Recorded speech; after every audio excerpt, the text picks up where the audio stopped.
Hello hello students. Polytechnic पाठशाला पे एक बार पुनः आपका स्वागत है। जैसा कि हम लास्ट क्लास में देखे थे वाटर वाटर से रिलेटेड वाटर की classification, sources of water, water में जो है जो आपके एक तरीके से हम बोल सकते हैं कि हार्डनेस ऑफ वाटर हो रहा था वो कैल्शियम और मैग्नीशियम के बाई कार्बोनेट, क्लोराइड और सल्फेट के घुले होने की वजह से हो रहा था। और फिर आपने देखा कि वाटर का जो आपने क्लासिफिकेशन देखा उसको आपने ये बताया कि वाटर में जो हार्डनेस होता है वो दो टाइप के होता है, एक टेम्प्रोरी हार्डनेस और एक जो है परमानेंट हार्डनेस। टेम्प्रोरी हार्डनेस जो होता है कैल्शियम और मैग्नीशियम के बाई कार्बोनेट घुले होने की वजह से होता है, और जो परमानेंट हार्डनेस होता है वो कैल्शियम और मैग्नीशियम के जो है क्लोराइड और सल्फेट के घुले होने की वजह से होता है। और फिर आपने बताया कि जो ये हार्डनेस ऑफ वाटर है इसको हम किस तरीके से माने कैलकुलेट करेंगे या मेजर करेंगे। तो उसके लिए जो है दो प्रोसेस बताया गया, एक ईडीडीए प्रोसेस और एक जो है ओ हेनर मेथड। फिर आपने जो है degree of hardness of water देखा, डिग्री ऑफ हार्डनेस को कैसे आपने कोरिलेट किया। माने ये कह सकते हैं कि हार्डनेस ऑफ वाटर को जो है उसके उसका मेजर आप कैसे करोगे, तो पीपीएम में। और फिर आपने देखा था कि डिफरेंट डिफरेंट यूनिट्स में आपने उसको जो है कन्वर्ट किया। आज का जो हमारा लेक्चर है वो हम स्टार्ट करेंगे वाटर का सेकंड पार्ट। जो सेकंड सेकंड पार्ट बोलने का ये मतलब है कि वाटर का जो हमने आगे का पार्ट देखा था, अब उसमें जो कुछ चीज़ें रह गई है उसको हम आज कंटिन्यू करेंगे। तो आइए स्टार्ट करते हैं। जैसा कि आपको स्क्रीन पे दिख रहा है कि हम आप अपना आज का जो यूनिट स्टार्ट करेंगे वो वाटर है, वाटर का सेकंड पार्ट है। तो अब यहाँ पे हमने आपको सबसे पहले यही बताया था कि जो आपका सॉफ्टनिंग ऑफ वाटर है, जो कठोर जल से आप जो है उसको मृदु जल में कन्वर्ट कर रहे थे, तो उसके कुछ प्रोसेस होते हैं जिसमें आपने दो तीन प्रोसेस देखे। जैसे कि हमने आपको बताया था कि आप जो है माने किस तरीके से उस चीज़ को समझ सकते हो। तो जल को जो है मृदुकर करने के लिए जो है एक तो मैंने बताया था आपको क्लार्क मेथड, फिर आपको जो है एक मैंने उसी में बताया आपका सोडा लाइम प्रोसेस, फिर एक जो है अभी आप देखोगे जियोलाइट प्रोसेस, फिर एक जो है अभी आप हम बोल सकते हैं कि कैलेगन प्रोसेस जो है, एक आयन विनिमय रेजिंग विधि। तो ये सारे जो टेक्निक्स थे उसमें हमने आपको दो टेक्निक शायद लास्ट क्लास में डिस्कस किया हुआ है। एक आपको जो है जो क्लार्क मेथड था, और एक जो जियोलाइट प्रोसेस से जो आपने हम बोल सकते हैं कि सॉफ्टनिंग ऑफ वाटर कर रहे थे आप। अब उसके आगे का जो हमारा पार्ट है उसको हम देखेंगे। तो ये जो है जो आपका सॉफ्टनिंग ऑफ वाटर में एक टर्म है, वो एक प्रोसेस है जिसके बेसिस से हम जो है क्या कर सकते हैं। तो देखिए ये जो है कैलेगन विधि, या फिर हम बोल सकते हैं कि कैलेगन प्रोसेस, इस विधि में भी हम जो है कर रहे हैं कि इस विधि में जियोलाइट, या फिर हम इसको बोल रहे हैं जियोलाइट को ही हम बोलते हैं कि परमिटिव। तो अब आपको ये बोला जा रहा है कि इस विधि में जियोलाइट के स्थान पर माने वो जो आपका परमिटिव था उसके स्थान पर जो है आपसे बोला जा रहा है कि कैलगन, जिसका रासायनिक नाम सोडियम हेक्सा मेटाफॉस्फेट, जो आप कैलगन बोल रहे हो इसको हम बोलते हैं सोडियम हेक्सा मेटाफॉस्फेट। और इसका जो रासायनिक सूत्र होता है वो Na2 इन ब्रैकेट में NH4 PO3 का whole thrice and sorry PO3 का होल 6 इन ब्रैकेट क्लोज होता है। तो अब जो है आप ये बोल रहे हैं कि हमने बोला कि इस विधि में जियोलाइट के स्थान पर हम जो है क्या करते हैं कि यही सोडियम हेक्सामेटा फॉस्फेट, इसका जो रासायनिक सूत्र मैंने वो बताया कि का उपयोग हम क्या करते हैं।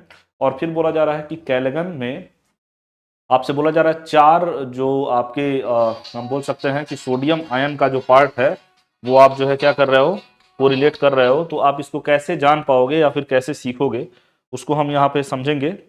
तो ये जो है आपसे बोला जा रहा है कि प्रतियापन अतः कठोर जल में, मैंने आपसे बोला था कि कैलगन के चार जो है आपसे बोला जा रहा है कि सोडियम आयन परमिटिव की भांति अन्य धनायनों द्वारा प्रतिस्थापित हो जाता है।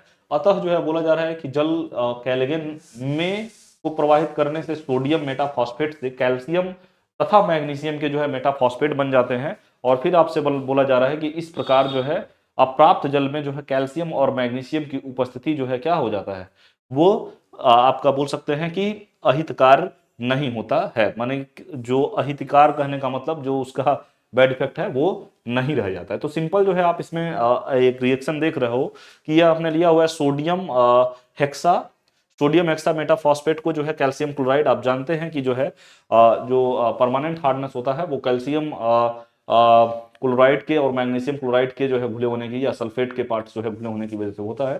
तो अब यहाँ पे हमने लिया हुआ है कि सोडियम हेक्सा मेटाफॉस्फेट को आपने कैल्शियम क्लोराइड के साथ रिएक्ट कराया हुआ है। तो अब यहाँ पे ये जो आपका माने सोडियम मेटा फॉस्फेट से कैल्शियम तथा मैग्नीशियम के मेटाफॉस्फेट बन जाते हैं। तो ये जो है आपका ये NaCl पार्ट हो गया, ये यहाँ पे कैल्शियम का और ये मैग्नीशियम का। फिर इसी तरीके से ये रिएक्शन जो है, एक बार जो है आपने ये लिया हुआ था सोडियम हेक्सामेटाफॉस्फेट और ये CaCl2 से आपने रिएक्ट कराया, तो ये जो है आपका माने सोडियम मेटाफॉस्फेट कैल्शियम में तथा जो है मैग्नीशियम और NaCl के पार्ट्स जो है यहाँ इस तरीके से बनना है। फिर उस तरीके से MgCl2 से बनाया, फिर आपने कैल्शियम सल्फेट लिया हुआ है और मैग्नीशियम सल्फेट लिया हुआ है। इस विधि द्वारा जो आपके इस मेथड द्वारा, इस प्रोसेस द्वारा बोला जा रहा है कि जो बॉयलर होते हैं बड़े बड़े, उस धातुओं का उन धातुओं का हम जो है कर सकते हैं कि संक्षारण से बचाव हो जाता है। संक्षारण माने करोजन से बचाव हो जाता है। और यह विधि बॉयलर, धुलाई तथा अन्य उद्योगों में प्रयुक्त जल के मृदुकरण में उपयोग में होती है। तो ये कहा जा रहा है कि ये जो प्रोसेस है, ये हम कह रहे हैं कि अन्य उद्योगों में प्रयुक्त जल में जो है मृदुकरण में उपयोग में लाई जाती है। तो इस तरीके से ये कैलेगन जो आपका प्रोसेस था वो आपने देखा। अब जो है इसी में एक बड़ा ही इंटरेस्टिंग जो है माने प्रोसेस है, आयन विनिमय रेजिंग प्रोसेस, या फिर हम बोल सकते हैं कि आयन एक्सचेंज रेजिंग प्रोसेस। तो ये प्रोसेस थोड़ा सा आपके लिए माने इंपॉर्टेंट है एग्जाम के दृष्टिकोण से। अब हम इसको देखेंगे। तो आपसे ये बोला जा रहा है कि आयन विनिमय रेजिंग अघुलनशील, हम बोल सकते हैं कि तिरछे जुड़े माने क्रॉस लिंक्ड लंबी श्रृंखला वाले कार्बनिक बहुलक होते हैं। कार्बनिक माने ऑर्गेनिक जो है पॉलीमर्स होते हैं, जिनकी हम बोल रहे हैं कि जिनकी अत्यंत जो है महीन छिद्र युक्त जो है माइक्रो पोरस संरचना होती है, माने छोटे छोटे उसमें पोरस होते हैं।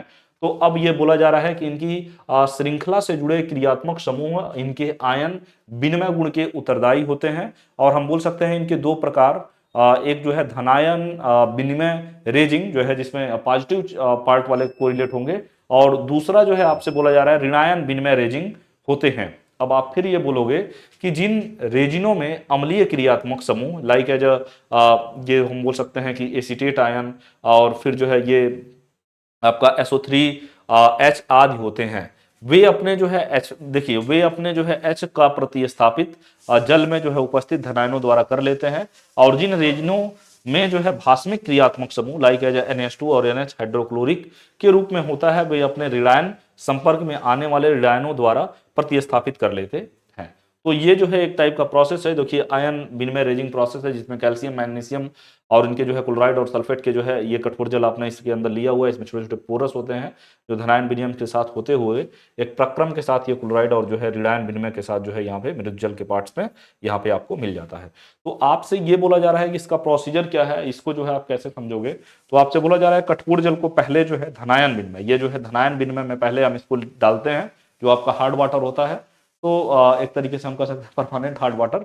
तो अब यहाँ पे कह रहे हैं कठोर जल को पहले हम क्या करते हैं, धनायन विनिमय स्तंभ में जो है क्या करते हैं, प्रवाहित करते हैं। जहां पे आपसे बोला जा रहा है कैल्शियम तथा मैग्नीशियम आदि जो है क्या हो जाते हैं आसानी से, जैसे ही आप इसके अंदर डालते हो धनायन विनिमय में, तो वहां से जो कैल्शियम और मैग्नीशियम के जो है धनायन वाले पार्ट्स होते हैं वो आसानी से पृथक हो जाते हैं, माने अलग हो जाते हैं। और फिर बोला जा रहा है और H+ उत्पन्न हो जाता है। तो ये जो है इस तरीके से ये पार्ट आप देख रहे हैं कि ये जो है सपोजिटर जैसे आपका 2RH है, कोई अल्किल ग्रुप है। अब यहाँ पे ये फिर आपसे बोला जा रहा है कि Ca2+ है इसके साथ, तो ये R2 Ca+ और ये जो है H+ के साथ ये क्या हो रहा है, बाहर हो जा रहा है। फिर अब यहाँ पे ये देख रहे हो आप कि धनायन विनिमय के पश्चात अब जो है कठोर जल को हम जो है ऋणायन विनिमय स्तंभ में प्रवाहित करते हैं, माने वो धनायन से होता हुआ अब जो है किसकी तरफ, ऋणायन की तरफ जो है मूव करेगा। तो आप ये कह रहे हैं ऋणायन विनिमय स्तंभ में प्रवाहित करते हैं, जहां जल में विद्यमान जो है सबसे पहले जो माने क्लोराइड आयन और सल्फेट आयन है आदि जो है ऋणायन प्रतिस्थापित हो जाते हैं, और OH जो है समतुल्य मात्रा में जो है क्या हो जाते हैं, उत्पन्न हो जाते हैं। तो ये जो है R-OH और ये Cl- क्लोराइड आयन है। अब यहाँ पे जैसे ही ये क्या कर लेगा R-Cl- के साथ, और ये OH वाला पार्ट यहाँ से कोरिलेट करेगा। अब जो है मुक्त जो आप वहां से जो फ्री हो रहे हैं H+ और OH-, ये कह रहा है परस्पर मिलकर जो है क्या बना लेंगे, यही जो है आपका वाटर का निर्माण कर देंगे। तो ये जो है आपका इस प्रकार से हम बोल सकते हैं कि एक्सचेंजर से बाहर निकलने वाला जल धनायनों तथा ऋणायनों से क्या होता है, मुक्त होता है। माने अब जो है जो बड़े बड़े जो आपने एक तरीके से हम कह सकते हैं कि एक्सचेंजरों से जो बाहर निकलने वाला जो जल है वो एक तरीके से हम कह सकते हैं कि धनायनों और ऋणायनों से मुक्त होता है। तो इस आयन मुक्त जल को ही हम बोल सकते हैं कि विआयनीकृत, माने हम बोल सकते हैं कि डायमोनाइजेट, या फिर हम बोल सकते हैं कि खनिजीकृत जो है जल कहते हैं। तो ये जो है डी मिनरलाइज्ड हम बोल सकते हैं कि जल या वाटर हम इसको नाम से जानेंगे। अब यहाँ पे फिर आपसे कहा जा रहा है कि जो आपका पुनरुत्पादन जो लिखा है, पुनरुत्पादन कहने का मतलब ये है आपसे कि रीजनरेशन, जब धनायन विनयक जो आपका माने धनायन वाला पार्ट था, तो अब आपको ये बोला जा रहा है कि जब आपका ये धनायन विनयक प्रतिस्थापक, देखिए बोला जा रहा है प्रतिस्थापक एवं ऋणायन जो है विनयक क्रमशः जो है H प्लस तथा OH माइनस आयनों का हम कह रहे हैं कि प्रतिस्थापन करना क्या कर देता है, बंद कर देता है। तो उन्हें जो है हम कह सकते हैं कि यही पुनरुत्पादन करना पड़ता है। पुनरुत्पादन कहने का मतलब उसको रीजनरेशन में लाना पड़ता है। तो यही कह रहा है कि पुनरुत्पादन करना पड़ता है धनायन विनयन स्तंभ को जो है पुनर्जीवित करने के लिए। उसमें तनु HCl और हम जो है कह रहे हैं कि तन H2SO4 माने डाइल्यूट HCl और डाइल्यूट H2SO4 का जो है विलयन जो है क्या करते हैं उसके अंदर प्रवाहित करते हैं, जिससे H प्लस आसानी से जो है क्या करे मिलता रहे। तो ये कह रखे पुनः अस्पादन निम्न प्रकार दर्शा सकते हैं। तो इस तरीके से ये जो है आपका पाठ था।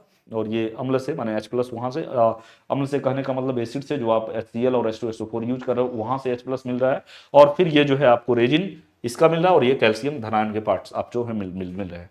तो अब हम कह रहे हैं कि स्तंभ को बी आयनीकृत जल से धोकर हम बोल सकते हैं कि धावन माने वॉशिंग, जिसमें जो है कैल्शियम मैग्नीशियम क्लोराइड और सल्फेट आदि आयनों को सिंक या फिर हम कह सकते हैं कि नाली में हम क्या कहते हैं चले जाने देते हैं। अब हम कह रहे हैं ऋणायन विन्यास स्तंभ को पुनर्जीवित करने के लिए इसमें जो है हम क्या करेंगे, अब वहां पे उसको माने एक तरीके से कंटिन्यू करने के लिए उसमें आपने जो है डाइल्यूट HCl और डाइल्यूट H2SO4 डाला था। अब यहाँ पे हमारा जो है जो आपका ऋणायन स्तंभ होगा उसको जो है कंटिन्यू करने के लिए उसमें हम डाइल्यूट सोडियम हाइड्रोक्साइड जो है क्या करेंगे डालेंगे। तो यही बोला जा रहा है कि तनु आपका जो है क्या H2 सोडियम हाइड्रोक्साइड विनियत प्रवाहित करते हैं कि इससे जो है जो इसमें OH माइनस वाला ग्रुप है वो आपका मेंटेन रहे। तो यही कहा रहा है कि इससे जो है निम्न समीकरण द्वारा जो है दर्शा सकते हैं। तो ये सल्फेट वाइन वाला पार्ट है, और ये जो है OH माने बेस का जो आपने लिया हुआ है NaOH का, तो अब जो है ये इसके साथ और ये जो है धावन के साथ आपका रिलेट कर जाएगा। स्तंभ को हम बोल सकते हैं कि विनायनित जल द्वारा धोकर धायन जिसमें जो है Na प्लस और सल्फेट आयन और क्लोराइड आयनों होते हैं उसे सिंक या नाली में जाने देते हैं, और हम बोल सकते हैं कि पुनः रुलादित आयन विनिमय रेजिंग पुनः उपयोग में लाने योग्य हो जाता है। अब जो है इसके कुछ लाभ देखेंगे, क्या एडवांटेजेज हैं उसको हम यहाँ पे पढ़ते हैं। तो देखिए कहा जा रहा है कि इसमें अत्यंत कठोरता माने ये हम कह सकते हैं कि 2 ppm का जल प्राप्त होता है, माने बहुत ही एक तरीके से अत्यंत कम कठोरता वाले जल जो है इसमें प्राप्त होते हैं। और फिर बोला जा रहा है कि आपको यह प्रक्रम उच्च अम्लीय या हम बोल सकते हैं क्षारीय जल के मृदुकरण के लिए उपयोगी होता है। और फिर बोल सकते हैं कि यह प्रक्रम उच्च दाब बॉयलरों में प्रयोग किए जाने वाला जो है क्या है जल को जो है क्या बोल सकते हैं कि उपचारित करने हेतु हम बोल सकते हैं कि बहुत अच्छा होता है। अब इसकी भी कुछ हानियां भी होती हैं, वो हानियां किस तरीके से हैं, तो इसका हम जो है उपयोग या इसका उपकरण जो है महंगा होता है। इसका जो है माने जो उपकरण होता है जिसमें हम ये पानी को कठोर जल को जो है मृत जल में कन्वर्ट कर रहे हैं, तो ये जो इंस्ट्रूमेंट होता है ये बहुत ही थोड़ा सा कॉस्टली होता है, तो इसका उपकरण महंगा होता है, और इसमें जो है महंगे रासायनिक पदार्थ प्रयुक्त किए जाते हैं। और फिर बोला जा रहा है कि यदि जल में गंदगी हो तो उपकरण की जो है माने जो कार्य करने की क्षमता होती है, यही कार्य क्षमता जो है आसानी से क्या हो जाती है, घट जाती है। तो ये जो है आपने उसके क्या देखे, कुछ लाभ देखे और कुछ हानियां देखी। तो इस चीज को आप देख लोगे थोड़ा सा। अब यहाँ पे फिर कहा जा रहा है कि मृदुकरण विधियों पर एक तरीके से हम कह सकते हैं कि संख्यानात्मक प्रश्न। तो अब जो है ये जो मृदुकरण पे जो आपका संख्यानात्मक प्रश्न है उसको आप कैसे समझोगे या फिर कैसे जानेंगे। तो अब यहाँ पे जो आपका आयन एक्सचेंज मेथड था, अब जो है यही कह रहे हैं कि मृदुकरण से संबंधित कुछ जो आपके प्रश्न हैं वो इस तरीके से हैं। जैसे मान लीजिए मृदुकरण विधियों द्वारा संख्यात्मक प्रश्न, ये जो है से आपका कैल्शियम हाइड्रोक्साइड है, ये सोडियम कार्बोनेट है, वो आपका क्या है कैल्शियम कार्बोनेट है। तो अब जो है इन सबके आपने क्या देखे हुए हैं मॉलिक्यूलर माने मॉलिक्यूलर वेट निकाले हुए हैं। तो ये जो है इसका 74 आया है, इसका 106 आया, उसका 100 आया है। अब जो है उपरोक्त संबंध से स्पष्ट है कि ये जो है माने इन तीनों के रिलेशन से ये स्पष्ट हो रहा है कि माने 74 भाग चूना तथा 106 भाग जो है सोडा और 100 भाग कैल्शियम कार्बोनेट के समतुल्य जो है क्या होते हैं। तो इस प्रकार जो है माने होते हैं। इस प्रकार आप ये बता सकते हैं कि आप जो है यहाँ पे ये क्या बताओगे कि इस प्रकार जो आपका क्या है कि मृदुकरण हेतु जो सोडा की आवश्यकता होती है वो क्या है, तो ये आप बोलोगे कि 74/100 अस्थाई, लाइक एज हम बोल सकते हैं Ca2++2 ज अस्थाई, माने अस्थाई कहने का मतलब Mg2+, और ये जो है अस्थाई माने Mg2+ और Fe2+ और Al3+ में जो है ये आपका कार्बन डाइऑक्साइड और फिर H+, HCl और H2SO4, और ये जो है HCO3, और फिर यहाँ पे सोडियम एल्यूमिनेट NaAlO2, जहाँ सभी जो है कैल्शियम कार्बोनेट समतुल्य के रूप में लिए गए हैं। तो अब यहाँ पे इस तरीके से ये बता रहा है कि मृदुकरण हेतु लाइम की आवश्यकता जो है सिंपली 106 बाई सिंपली 100 हो जाएगा, और अस्थाई जो कठोरता है वो कैल्शियम तथा मैग्नीशियम, एल्युमिनियम और आयरन, इसमें जो है H+ का जो पार्ट है वो आपने कहाँ से लिया हुआ है, देखिए ये जो है जो पार्ट है ये H+ इन दोनों से लिया गया है, और हम फिर बोल सकते हैं कि ये जो HCO3- जहां स्तंभ जो है कैल्शियम कार्बोनेट समतुल्य के रूप में आप जो है क्या कर रहे हैं, कैलकुलेट कर रहे हैं। अब यहाँ पे फिर आप देखोगे कि उदाहरण जो है आप इसको इस तरीके से समझ सकते हो कि उदाहरण को कैसे आप समझोगे, तो आपको ये बताया रहा है एग्जाम्पल में कि निम्न संगठन वाले जल को 10⁻⁶ लीटर के मृदुकरण हेतु सोडा तथा लाइम की मात्राओं की गणना कीजिए। मान लीजिए सपोज डेट आपसे ये बोला जा रहा है कि कुछ जो है निम्न संगठन वाले जल के और 10⁻⁶ माने 10⁻⁶ लीटर ये जो है मृदुकरण हेतु हम बोल सकते हैं सोडा तथा लाइम की जो है उसमें सोडा और लाइम की कितनी मात्राएं आप लोगे उसकी जो है आपको क्या करना है, गणना करना है। तो अब जो है आपसे बोला जा रहा है कि कैल्शियम बाइकार्बोनेट जो है 220 ppm में है, और मैग्नीशियम बाइकार्बोनेट जो है 56 ppm में है, और मैग्नीशियम क्लोराइड आपका 130 ppm में है, और फिर मैग्नीशियम सल्फेट आपका 84 ppm में है, और कैल्शियम सल्फेट आपके पास 98 ppm में है। तो अब जो है ये कहा जा रहा है कि विभिन्न लवणों का सबसे पहले आप क्या करोगे, कैल्शियम कार्बोनेट के जो है समतुल्य उसका परिवर्तन करोगे। समतुल्य परिवर्तन कहने का मतलब उसको 100 से डिवाइड करोगे। तो अब ये कह रहे हैं कि आयन ये जो है अवयव है, ये इसका अणुभार है, और ये मात्रा जो है पीपीएम में जो दिया हुआ है। अब आप कैल्शियम कार्बोनेट के समतुल्य जब इसको ले रहे हो तो कैसे रखोगे, तो देखिए ये जो है आपको पता है कि कैल्शियम बाइकार्बोनेट का जो अणुभार है वो 162 है, आपने कैलकुलेट किया हुआ है, और इसकी जो है मात्रा जो गिवन आउट है क्वेश्चन में ही, तो इसकी मात्रा जो है आपको दिख रहा है कि 220 ppm में है। अब इसको किसके समतुल्य मानना है, तो सबसे पहले आप इसको क्या करोगे, कैल्शियम कार्बोनेट माने कैल्शियम बाइकार्बोनेट को किसके समतुल्य, कैल्शियम कार्बोनेट के समतुल्य मानना है। तो अब जो है आप जानते हैं कैल्शियम कार्बोनेट का जो है हम बोल सकते हैं कि जो अणुभार होता है, जो आप माने मास निकालते हो वो कितना है, वो 100 है। और फिर ये जो है बोला जा रहा है कि आपका जो अवयव का माने मात्रा पीपीएम में दिया हुआ है वो कितना है, 220 में है, और फिर जो है जो इसका मॉलिक्यूलर वेट होता है वो कितना है, 162 है। तो ये जो है आपने जब कैलकुलेट किया तो ये आ गया 135.8 आ गया। फिर उसी तरीके से मैग्नीशियम बाइकार्बोनेट को फिर जो है आप क्या कर रहे हैं, इसका अणुभार 146 होता है, इसकी मात्रा जो है 56 होती है। तो आप जो है कैल्शियम कार्बोनेट के जब समतुल्य करोगे तो 100 गुणे 156 अपॉन जो है क्या 146 करके इसको जब कैलकुलेट करोगे तो 38.4 के पार्ट में आएगा। फिर इसी तरीके से मैग्नीशियम क्लोराइड है, मैग्नीशियम क्लोराइड का जो है जो आपका अणुभार है वो 95 है, और ये जो है जो मात्रा पीपीएम में दी हुई है वो कितना है, 130 है। और जो है फिर कैल्शियम कार्बोनेट के जब समतुल्य रखोगे तो आपको ये पता है कि 100 गुणे 130 अपॉन जो है क्या 95 जब रखोगे तो उसको कैलकुलेट करोगे तो ये 136.8 पार्ट मिलेगा। फिर उसी तरीके से मैग्नीशियम सल्फेट को हम कैल्शियम कार्बोनेट के समतुल्य करेंगे तो मैग्नीशियम सल्फेट का जो मॉलिक्यूलर वेट है वो आपका 120 है, पीपीएम में जो इसकी मात्रा दी हुई है वो 84 दी हुई है। और फिर जब इसको वैल्यू को रखोगे तो यही जब आप कैल्शियम कार्बोनेट से जो है आप क्या कर रहे हो, सबको समतुल्य कर रहे हो, तो ये 100 इंटू 84 अपॉन जो है क्या 120, और इसका जब वैल्यू कैलकुलेट करोगे तो वो कितना हो जाएगा आपका, वो 70 हो जाएगा। फिर उसी के तरीके से आगे बढ़ते हुए हम फिर कैल्शियम सल्फेट को जो है कैल्शियम कार्बोनेट से समतुल्य करेंगे तो कैल्शियम सल्फेट का जो मॉलिक्यूलर मास है वो आपका 136 है, और फिर आपसे ये बोला जा रहा है कि उसका जो मात्रा है पीपीएम में वो कितना है, तो वो 98 है। और फिर जब हम इसको कैल्शियम कार्बोनेट के समतुल्य करेंगे तो यही पार्ट जो है 100 इंटू 98 अपॉन 136, और जब इसको कैलकुलेट करोगे तो ये जो है वैल्यू आपका 72 के पार्ट्स में आ जाएगा। अब फिर आपको बोला जा रहा है कि चूने की जो आवश्यकता है, चूने की जो आवश्यकता है वो उसको आप कैसे रखोगे, तो चूने की आवश्यकता आपसे यही बोला जा रहा है कि सोडा लाइम था, आपको ये क्वेश्चन में बोला ही गया है कि सोडा लाइम और तथा जो है आप बोल सकते हैं कि सोडा तथा लाइम की मात्राओं की क्या करना है, आपको गणना करना है। तो चूने की जो आवश्यकता है तो सबसे पहले ये हम क्या कर रहे हैं 74/100 कैल्शियम कार्बोनेट के समतुल्य जो है, जो आपका ये क्या लिया था आपने कैल्शियम बाइकार्बोनेट, तो प्लस जो है 2 इंटू जो है मैग्नीशियम कार्बोनेट, तो जितने जो है पार्ट इन्वॉल्व हैं उस जल के आयतन में, उसी सबको आपने क्या किया हुआ है, रखा हुआ है। तो देखिए ये 74/100, तो 74/100 ये जो है वैल्यू आपकी कहाँ से आई थी, तो 74/100 यहां से आपने क्या किया हुआ है, ये 74/100 ये जो है कैल्शियम का, ये जो है यहाँ पे आपके पार्ट में दिया हुआ था, ये हाँ 10⁶, ठीक। चलिए देखिए, तो अब जो है हम क्या कर रहे हैं, 74/100 कैल्शियम कार्बोनेट के समतुल्य, कैल्शियम बाई कार्बोनेट माने कैल्शियम कार्बोनेट के ही समतुल्य ना इसको ले रहे हो। फिर ये जो है कहा जा रहा है कि ये जो आपका मैग्नीशियम बाई कार्बोनेट है उसको जो है फिर कह रहे हैं कि मैग्नीशियम क्लोराइड और ये जो है मैग्नीशियम सल्फेट, सबको जो है आपने मर्ज किया, जल का आयतन जो है आप कैलकुलेट कर रहे हो। तो ये 74/100 इसका जो है मास आपको पता था कितना आया था, 135.8 जब इसके समतुल्य लिया था, और T ये जो है मैग्नीशियम सल्फेट का जो है आया था समतुल्य आपने कितना, 38.4, ये देखिए 38.4 आपने यहाँ कैलकुलेट किया हुआ, ये यहाँ पे देखते हैं 38.4 इसका आया है।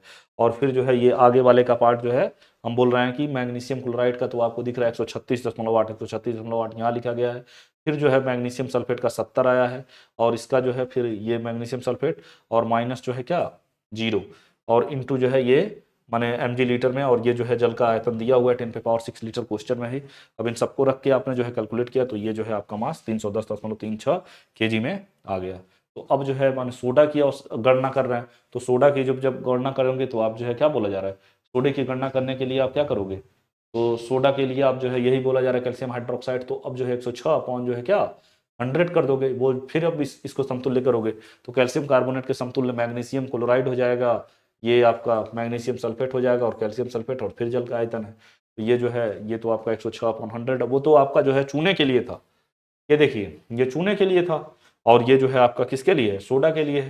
तो ये जो है आपने इसमें रखा हुआ है, और फिर जो है इसके लिए ये अलग अलग वैल्यू आपने कैलकुलेट कर लिया हुआ है, ठीक ना। तो इस चीज को आप देखोगे। अब फिर यहाँ पे बोला जा रहा है कि हाइड्रोजन आयन सांद्रता, अब जो है ये जो न्यूमेरिकल हुआ आपका, अब उसके आधार पे जो हमारा नेक्स्ट पॉइंट बनेगा वो हम कह रहे हैं कि हाइड्रोजन आयन सांद्रता माने H+ ion concentration. H+ ion concentration का मतलब आप जो है यहाँ पे ये समझोगे कि जो है हाइड्रोजन आयन का कंसंट्रेशन कितना है, तो किसी घोल के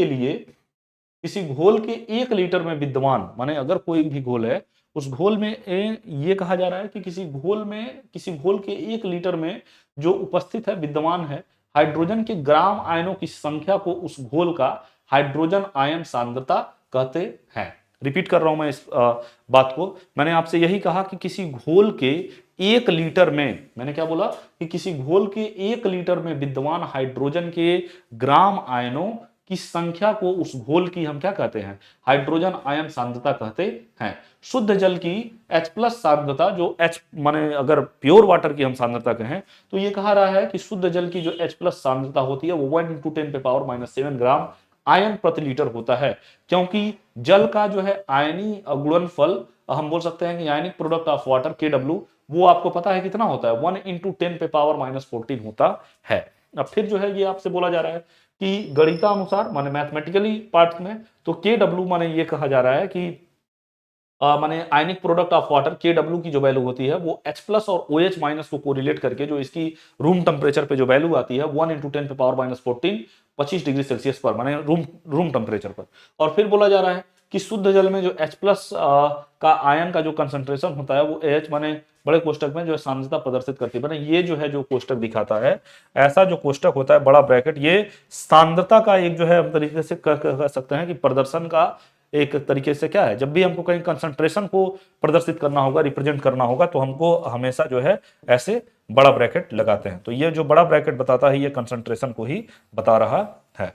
तो अब आपसे यही कहा जा रहा है कि बड़ा कोष्टक जो है सांद्रता प्रदर्शित करता है। अब Kw जो है H+ + H+ इंटू जो है क्या 1 × 10⁻⁻14 आयन स्क्वायर जो है लीटर स्क्वायर। अब फिर जो है ये कह रहे हैं कि सिंपली जो है H+ और H+H2 हो जाएगा, तो 1 इंटू जो है क्या हो जाएगा 10⁻⁻14, और यही स्क्वायर जब हट जाएगा तो अंडर रूट में आ गया, तो ये वैल्यू जो है आपकी कितनी आ गई 1 × 10⁻⁻14, और ये जब आप कोरिलेट करोगे तो ये जो है 1 × 10⁻⁷ ग्राम प्रति जो है क्या लीटर के पार्ट्स में आ जाएगा, ठीक ना। तो इस तरीके से ये जो है आपका हाइड्रोजन आयन सांद्रता हुआ। अब यहाँ पे कह रहा है, इससे स्पष्ट है कि यदि किसी विलयन में हाइड्रोजन आयन सांद्रता 1 × 10⁻⁷ ग्राम आयन प्रति लीटर में हो तो विलयन उदासीन होगा। माने आप जो है कहा जा रहा है कि प्योर वाटर एसिडिक होता है ना बेसिक होता है, वो जो है न्यूट्रल होता है। फिर ये कहा जा रहा है कि यदि यह अधिक हो तो घोल जो है क्या होगा, अम्लीय होगा। अगर जो है ये माने हम कह रहे हैं कि यदि यह जो है अधिक हो जाएगा तो अम्लीय हो जाएगा, और यदि कम हो जाएगा तो ये घोल जो है एल्कलाइन माने क्षारीय हो जाएगा, बेसिक नेचर में हो जाएगा। वो एसिडिक नेचर में हो जाएगा और ये बेसिक नेचर में हो जाएगा। इस प्रकार किसी घोल की अम्लीयता तथा क्षारीयता उनकी हाइड्रोजन आयन सांद्रता के रूप में ही प्रदर्शित की जाती है। तो अब देखिए ये बड़ा ही इंपॉर्टेंट बात बोली गई आपसे कि यदि किसी घोल की जो है किसी घोल की अम्लीयता और क्षारीयता, उसमें हाइड्रोजन आयन की जो है क्या माने हाइड्रोजन आयन की सांद्रता के रूप में जो है क्या करते हैं, प्रदर्शित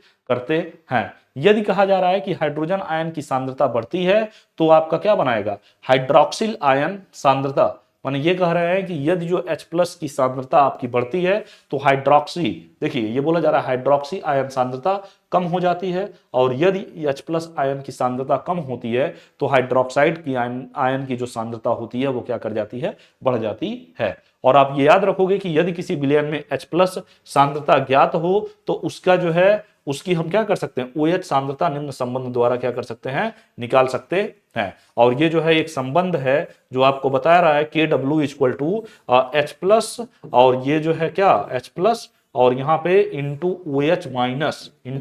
OH- ये जो है इक्वल होता है 1 × 10⁻⁻14 K, और ये जो है माने एट रूम टेम्परेचर पे, एट रूम इसमें टेम्परेचर पे। तो ये आप याद रखोगे, ठीक ना। तो ये जो है आपका जनरल एक क्या रहा, फार्मूला आपको यहाँ पे बताया गया, ठीक ना।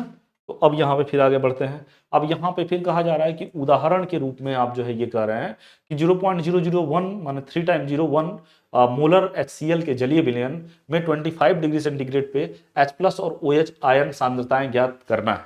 तो आप जो है कह रहे हैं कि HCl निम्न प्रकार पूर्णतः जो है HCl को जब आप डिसोसिएट करोगे माने आयनीकृत करोगे तो HCl जो है जो आपका डिसोसिएट होगा वो सिंपली किसमें टूटेगा, H+ और Cl माइनस में। किसमें, H+ और Cl माइनस में।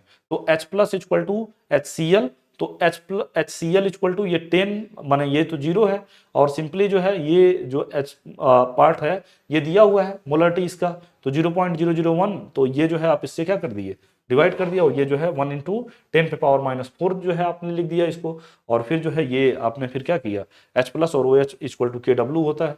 तो अब जो है एक्चुअल में OH वाला पार्ट निकालना है। देखिए ये OH की सांद्रता पूछ रहा है, तो OH = Kw अपन इतना, और Kw की वैल्यू आपको पता है, Kw की वैल्यू आप कितना अभी निकाले हो, तो आप बोले हो कि 1 × 10⁻⁻ कितना 14। हाँ, और ये जो है H+ का जो सांद्रता आपने निकाला हुआ है H+ का वो कितना है, तो वो आपने निकाला हुआ है 1 × 10⁻⁻ क्या 4। अब इन दोनों को रिलेट कर दोगे और OH का जो माने कंसंट्रेशन होगा, OH आयन की जो सांद्रता होगी वो 1 × 10⁻10 क्या हो जाएगा, m हो जाएगा। तो अब यहाँ पे आगे हम बढ़ते हैं और फिर देखा जा रहा है हाइड्रोजन आयन के स्थान पर हाइड्रोनियम आयन। जो हाइड्रोजन आयन है वो एक्चुअल में हाइड्रोनियम आयन, एक तरीके से चाहे आप हाइड्रोजन आयन कहो या हाइड्रोनियम आयन कहो, ये दोनों बात जो है एक जैसी ही है। माने अब जो है कहा जा रहा है हाइड्रोजन आयन H+ के स्थान पर हाइड्रोनियम भी लिख सकते हैं, क्योंकि जल का जो आयनन निम्न प्रकार दर्शाता है। अगर सपोज दैट मान लीजिए ये वाटर है और यहाँ पे जो है एक अगर सपोज डेट क्या था HCl था या फिर वाटर ही था, तो अब जो है यहाँ पे ये क्या करोगे H3O+ हो जाएगा, और ये जो है आपका सिंपली OH माइनस में क्या कर जाएगा, ये टूट जाएगा। बात समझ रहे हैं। तो इसका H+ जो है ये पार्ट माने Cl माइनस में यहाँ पे ब्रेक होना चाहिए था, तो ये जो है यहाँ पे आपको ऐसे दे रखा है, ठीक ना। तो अब जो है ये कहा गया कि जैसे सपोज डेट मान लो वाटर है, सपोज डेट ये आपके पास क्या है H2O है, तो अब जो है इसमें अगर मान लो कोई एसिड वाला पार्ट डाल रहे हो तो उसमें जो H+ ही ना टूटता है और Cl माइनस, तो जब H+ एक आएगा और तो ये जो है H3O+ में हो जाएगा, तो यही जो है आपका सिंपली H3O+, देखो ये H3O+ को हम हाइड्रोनियम आयन बोलते हैं, और ये जो है आपका क्या है हाइड्रोजन आयन है। अब यहाँ पे फिर आगे हम देखते हैं, आपसे कहा जा रहा है कि pH मान, pH एक स्केल होता है, आप जो है जानेंगे pH पीएच क्या होता है, तो ये जो है टॉपिक आपके लिए इंपॉर्टेंट है। पीएच एक जो है क्या है, एक स्केल है जिसमें जो है हम बोल सकते हैं कि पीएच को आप इस तरीके से बता सकते हैं कि पीएच, देखिए पीएच कई बार आप गलत लिख देते हो, ये पीएच, ठीक है ना, पावर ऑफ हाइड्रोजन, इसका फुल फॉर्म होता है क्या, पावर ऑफ, क्या, power of hydrogen, power of hydrogen. अब जो है कहा जा रहा है कि पावर ऑफ हाइड्रोजन को हम क्या बोल सकते हैं कि ये जो है द नेगेटिव लॉगरिथम ऑफ, ये जो पीएच होता है इसको हम ऐसे बोल सकते हैं,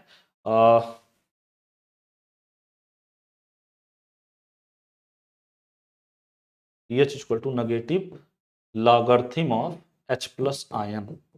तो इसको कैसे आप डिफाइन करोगे, the negative logarithm of hydrogen ion concentration is known as क्या, pH. The negative logarithm of hydrogen ion concentration is known as क्या बोलोगे, पीएच के नाम से जानते हो। अब जो है ये जो पीएच होता है, पीएच एक स्केल होता है, पीएच एक क्या होता है, स्केल होता है जिसपे क्या होती है, 0 से 14 तक की वैल्यू होती है, क्या होती है, 0 से 14 तक की वैल्यू होती है, जिसमें जो है, और ये बीच पर एक जो है 7 होता है। तो जब जो है कोई वैल्यू 7 पे आएगी तो ये जो है क्या होगा, न्यूट्रल होगा, ना तो वो एसिडिक होगा ना ही बेसिक होगा। और लेस देन जब 7 की बात करेंगे, मान लीजिए ये 6 है, ये 5 है, ये 4 है, ये 3 है, ये 2 है, ये 1 है, तो ये जो है 7 से जब लेस आती है वैल्यू तो वो क्या होती है, एसिडिक, क्या होती है आपकी, एसिडिक। और जब मोर देन 7 होता है तो जो आपका माने जो भी आपका सबस्टेंस है, जो भी सोल्यूशन है वो आपका कैसा होगा, वो आपका बेसिक होगा। तो आप ये याद रखोगे कि पीएच एक स्केल है जिसपे 0 से लगाए 14 तक की वैल्यू होती है, 7 पे न्यूट्रल होता है, ना एसिडिक होता है ना बेसिक होता है। और जब लेस देन 7 की बात करेंगे तो वो एसिडिक को बताएगा, और जब मोर देन 7 की बात करेंगे तो जो है ये क्या होगा, बेसिक होगा। अब जो है आपसे एक क्वेश्चन पूछा जाता है कि किस वैल्यू पे सबसे ज्यादा एसिडिक होता है, तो आप क्या बोलोगे, 0 पे। और किस वैल्यू पे सबसे ज्यादा जो है बेसिक होता है, तो वो 14 में, ठीक ना। तो इस तरीके से ये चीजें आप जो है बताओगे। अब कह रहे हैं हम पीएच, पीएच का मान जो है हाइड्रोजन आयन सांद्रता प्रदर्शित करने का एक आसान और उपयुक्त तरीका है। माने पीएच कह रहा है कि पीएच मान जो है हाइड्रोजन आयन, माने हाइड्रोजन आयन की कंसंट्रेशन को बताने का जो है एक आसान सा क्या है, तरीका है। मैंने अभी आपसे बताया था the negative logarithm of hydrogen ion concentration. और पीएच में पी का तात्पर्य होता है, पी का मतलब होता है पावर, या फिर हम जो है बोल सकते हैं स्ट्रेंथ, और एच का अर्थ होता है हाइड्रोजन आयन जो है उसमें कितने उपस्थित हैं। तो अब जो है ये कह रहे हैं कि पीएच मान की परिभाषा निम्न प्रकार से दी जा सकती है, किसी घोल की जो पीएच मान वह संख्या है जिसके 10 की ऋणात्मक घात बनने से उस घोल की हाइड्रोजन आयन जो है सांद्रता प्रदर्शित होती है। अब जो है यहाँ पे आप क्या समझ सकते हो, तो आप ये बता सकते हैं कि ये जो है जैसे शार्ट में लिखा हुआ है एक डिफिनेशन यहाँ भी, कि the pH of a solution is the numerical value of the negative power to which 10 पे पावर जो है 10 पे पावर कुछ भी हो सकता है, मस्ट बी राइज 10, कुछ भी होने का मतलब कि -14 तक, ठीक ना। तो ये कह सकते हैं कि विच 10 मस्ट बी राइज्ड इन जो है क्या, order to express the hydrogen ion concentration. तो अब जो है इसको हम मैथमेटिकली कैसे रिप्रेजेंट करेंगे, तो मैथमेटिकली रिप्रेजेंट करने के लिए आपको पता है कि H प्लस इक्वल टू, ये जो है देखिए इस तरीके से लिखा हुआ है, बड़ा ही अच्छा इसने स्पष्ट इस पीडीएफ में दिया हुआ है कि ये जो है आपसे बताया जा रहा है कि ये यहाँ पे देखिए, हाँ, ये आपको दिख रहा है कि H प्लस इक्वल टू ये जो है 10 पे पावर माइनस एक्स। तो ये जो है 10 पे पावर माइनस एक्स कहने का मतलब 10 पे पावर माइनस पीएच, माने वो कितना आ रहा है।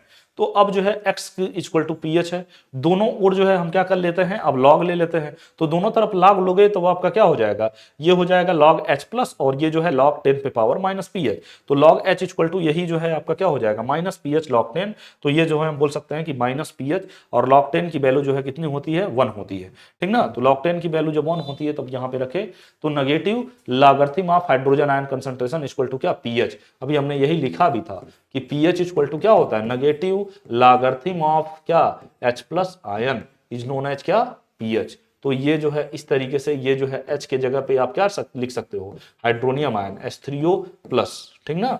तो ये जो है चाहे लिखो माइनस लॉग H प्लस या minus negative logarithm of hydrogen ion या hydronium ion concentration is known as क्या, पीएच। तो इस तरीके से ये चीजें लिखा गया है। इसी का हम जो है पार्ट चेंज भी कर सकते हैं, वो कैसे है, तो आपको दिख रहा है कि आपको यहाँ पे बताया गया कि H के स्थान पर हाइड्रोनियम आयन लिखने पर पीएच इक्वल टू यही हो जाएगा क्या, माइनस लॉग H3O प्लस, क्या हो जाएगा, minus log H3O plus.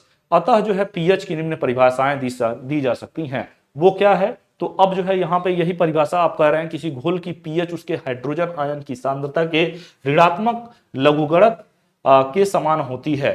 pH of a solution is equal to the negative logarithm of hydrogen ion concentration। तो pH equal to negative logarithm of hydrogen ion concentration।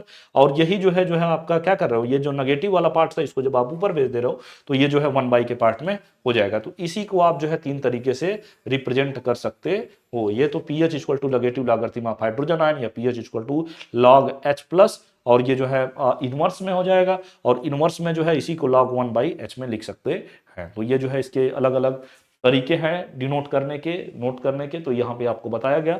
अब फिर आपसे बोला जा रहा है कि किसी घोल की पीएच उसके हाइड्रोजन आयन की सांद्रता के व्युत्क्रम का लघुगुणक होता है। ये भी डिफिनीशन आप लिख सकते हैं। अब जो है फिर आगे आपसे क्या बोला जा रहा है, अब आपको ये बताया जा रहा है कि किस तरीके से आप इसको समझोगे। शुद्ध जल या किसी उदासीन जल में हाइड्रोजन आयन जो है क्या, शुद्ध जल माने आपसे हमने बोला था प्योर वाटर में जो है जो हाइड्रोजन आयन का कंसंट्रेशन होता है वो जो है 1 × 10⁻⁷ ग्राम आयन प्रति लीटर होता है। अतः इसकी जो है जो वैल्यू होगी वो सिंपली जो है क्या हो सकता है, तो ये pH equal to negative logarithm of hydrogen. अब ये जो है जो H प्लस का वैल्यू है वो यहाँ पे दिया हुआ है, हाइड्रोजन आयन का कंसंट्रेशन 1 × 10⁻⁷। तो अब जो है ये माइनस लॉग, ये जो है आपने क्या कर दिया, मल्टीप्लाई कर दिया, तो log 1 हो गया, और ये जो है log 10⁻⁷। तो अब जो है ये तो log 10 की वैल्यू जो है सिंपली क्या, सॉरी log 1 की वैल्यू जो है आपकी यहाँ पे 0 हो जाएगी। और फिर यहाँ पे आपका क्या होगा कि ये आपको पता है कि फार्मूला आपने पढ़ा होगा log m⁻n, तो इसका वैल्यू क्या होता है, तो आपने ये पढ़ा होगा कि n log m, क्या पढ़ा है, n log m। तो ये जो है आपको दिख रहा है कि log 10 पे log 10 पे तो ये जो है क्या हो जाएगा, जस्ट ये log m पे पावर n है तो -7, और क्या हो -7, और ये क्या हो जाएगा log 10 हो गया। तो अब जो है log 10 की जो वैल्यू होती है वो कितनी होती है, 1 होती है, तो ये सीधे क्या बच गया -7। तो इस तरीके से ये जो है, अब यहाँ पे पहले ही यहाँ पे माइनस था तो माइनस माइनस यही जो है वैल्यू आपका क्या हो गया, प्लस हो गया। तो यहाँ दिख रहा है आपको -7 है ना इसमें, तो ये log 10 की वैल्यू 1 रख दिया, तो ये जब ब्रैकेट से हटा मैंने ये -7 जब आया तो माइनस माइनस सीधे क्या बना दिया, प्लस log 10 में आ गया है। और फिर log 10 की वैल्यू 1 होती है तो इसकी वैल्यू जो है क्या हो गई, 7 हो गई। तो इससे स्पष्ट होता है कि शुद्ध जल या किसी उदासीन विलयन की पीएच जो है 7 होती है। यदि जो है विलयन की पीएच 7 से कम होगी तो वह जो है आपका एसिडिक होगा, माने अम्लीय होगा। यदि 7 से अधिक होगा तो क्षारीय होता है। इस प्रकार विलयन में जो है आपसे बोला गया कि उदासीन विलयन में जो है हाइड्रोनियम आयन और H+ आयन जो है दोनों एक तरीके से इक्वल होगा। अम्लीय जो है आपसे बोला गया कि H3O का माना हाइड्रोजन आयन का कंसंट्रेशन ग्रेटर होगा अम्लीय में, और जो है OH का बिल्कुल ही ना के बराबर होगा। और क्षारीय में जो है ये हाइड्रोनियम आयन का जो कंसंट्रेशन होगा वो ना के बराबर होगा, और जो हाइड्रोक्साइड आयन का कंसंट्रेशन होगा वो क्या होगा आपका ज्यादा होगा। अब फिर कह रहे हैं किसी विलयन में पीएच प्लस POH की वैल्यू जो होती है वो 14 होती है। अब फिर कह रहे हैं कि सरल शब्दों में पीएच 0 से लगाया 14 तक के नंबरों की श्रेणी है। मैंने आपसे बताया था जो किसी विलयन की अम्लता, उदासीनता तथा क्षारीयता प्रदर्शित करती है। 0 से 14 के नंबर तक के नंबर की श्रेणी को हम जो है पीएच स्केल कहते हैं। अभी मैंने बताया था आपको हाइड्रोजन आयन सांद्रण अर्थात अम्लीयता या क्षारीयता की मात्रता को पीएच के रूप में निम्न तालिका द्वारा प्रदर्शित किया गया है। अब जो है ये आपको दिख रहा है कि अम्लीय घोल और ये जो है पीएच। तो अब यहाँ पे H+ इक्वल, ये H+ पे है, ये पीएच की मात्रा है, घोल का स्वभाव है। अगर मान लीजिए 10 पे पावर 0 है और 10 पे पावर 1 है तो इसकी जो वैल्यू जब आप कैलकुलेट करोगे तो वो क्या हो जाएगा, हाइड्रोजन आयन का ये कंसंट्रेशन है, तो ये 0 आ गया पीएच और ये 1 आ गया, तो ये प्रबल अम्ल होगा, सबसे ज्यादा अम्लीय होगा। और फिर बोला जा रहा है कि अगर मान लीजिए आपका जो है पीएच 2 और 3 आ गया तो वो जो है एसिडिक होगा, माने कम एसिडिक होगा इसके तुलना में। और फिर जो है 4 आ गया और 5 आ गया, 6 आ गया, तो वो भी जो है आपके क्या होंगे, साधारण जो है अम्लीय होंगे, नॉर्मल जो है एसिडिक होंगे। फिर उसी तरीके से अगर आपका 8 और 9 आ गया तो निर्बल क्षारीय, निर्बल माने थोड़ा सा एक तरीके से कमजोर टाइप का जो है बेसिक नेचर में होगा। और फिर बोला जा रहा है कि अगर मान लो आपका 10 आ गया तो जो है एक तरीके से हम बोल सकते हैं गारी कहने का मतलब यहाँ पे माने उसके तुलना में थोड़ा सा जो है क्या है, अच्छा जो है बेसिक शो करेगा। और प्रबल क्षारीय जो है 10 पे पावर -12 से लगा गए 14 तक होते हैं। तो इस तरीके से ये देखिए ये आपका जो है अत्यंत प्रबल, अत्यंत जो है प्रबल क्षारीय जो है 13 और 14 में वैल्यू में होता है। तो इस तरीके से ये बताया गया। अब जो है कहा जा रहा है कि पीएच मीटर द्वारा मापन, माने पहले के समय में जो है पीएच पेपर आता था, अब जो है माने उसको मेजर करने के लिए पीएच मीटर आ गया है, ठीक ना, बहुत सारे इंस्ट्रूमेंट आ गए हैं जिसको हम आसानी से पीएच किसी भी चीज का आसानी से क्या कर सकते हैं, मेजर कर सकते हैं। तो अब जो है इसको आप कैसे समझोगे, तो अब आपको यहाँ पे बताया जा रहा है कि पीएच मीटर द्वारा क्या आपसे बोला जा रहा है कि किसी विलयन की पीएच मापन एक आधुनिक एवं सर्वोत्तम विधि है। इस विधि में प्रयुक्त जो है क्या बोला जा रहा है कि पीएच मीटर में कांच तथा हम बोल सकते हैं कि कैलोमोल के इलेक्ट्रोड प्रयोग किए जाते हैं, ठीक ना। और बोला जा रहा है कि इसमें जो है इलेक्ट्रोमीटर वल्वायुक्त जो है क्या विभवमापी माने पोटेंशियोमीटर लगा होता है। इसकी सहायता से किसी विलयन की हम जो है पीएच प्रत्यक्ष रूप से क्या कर सकते हैं, माप लेते हैं। और फिर बोला जा रहा है, कहा जा रहा है इसके अतिरिक्त किसी विलयन की पीएच मापने के लिए पीएच कागज तथा सूचक का उपयोग जो है हम क्या कर सकते हैं, ला सकते हैं। पहले हमारा पास लिटमस पेपर होता है और लिटमस पेपर को जो हम डुबाते हैं तो उसमें कलरिंग आता है और फिर उस कलर को हम जो है यूनिवर्सल एक इंडिकेटर होता है उस इंडिकेटर से मिलाते हैं और वो जो है कलर ये बताता है कि माने वो अम्लीय है कि कितना अम्लीय है और कितना क्षारीय है।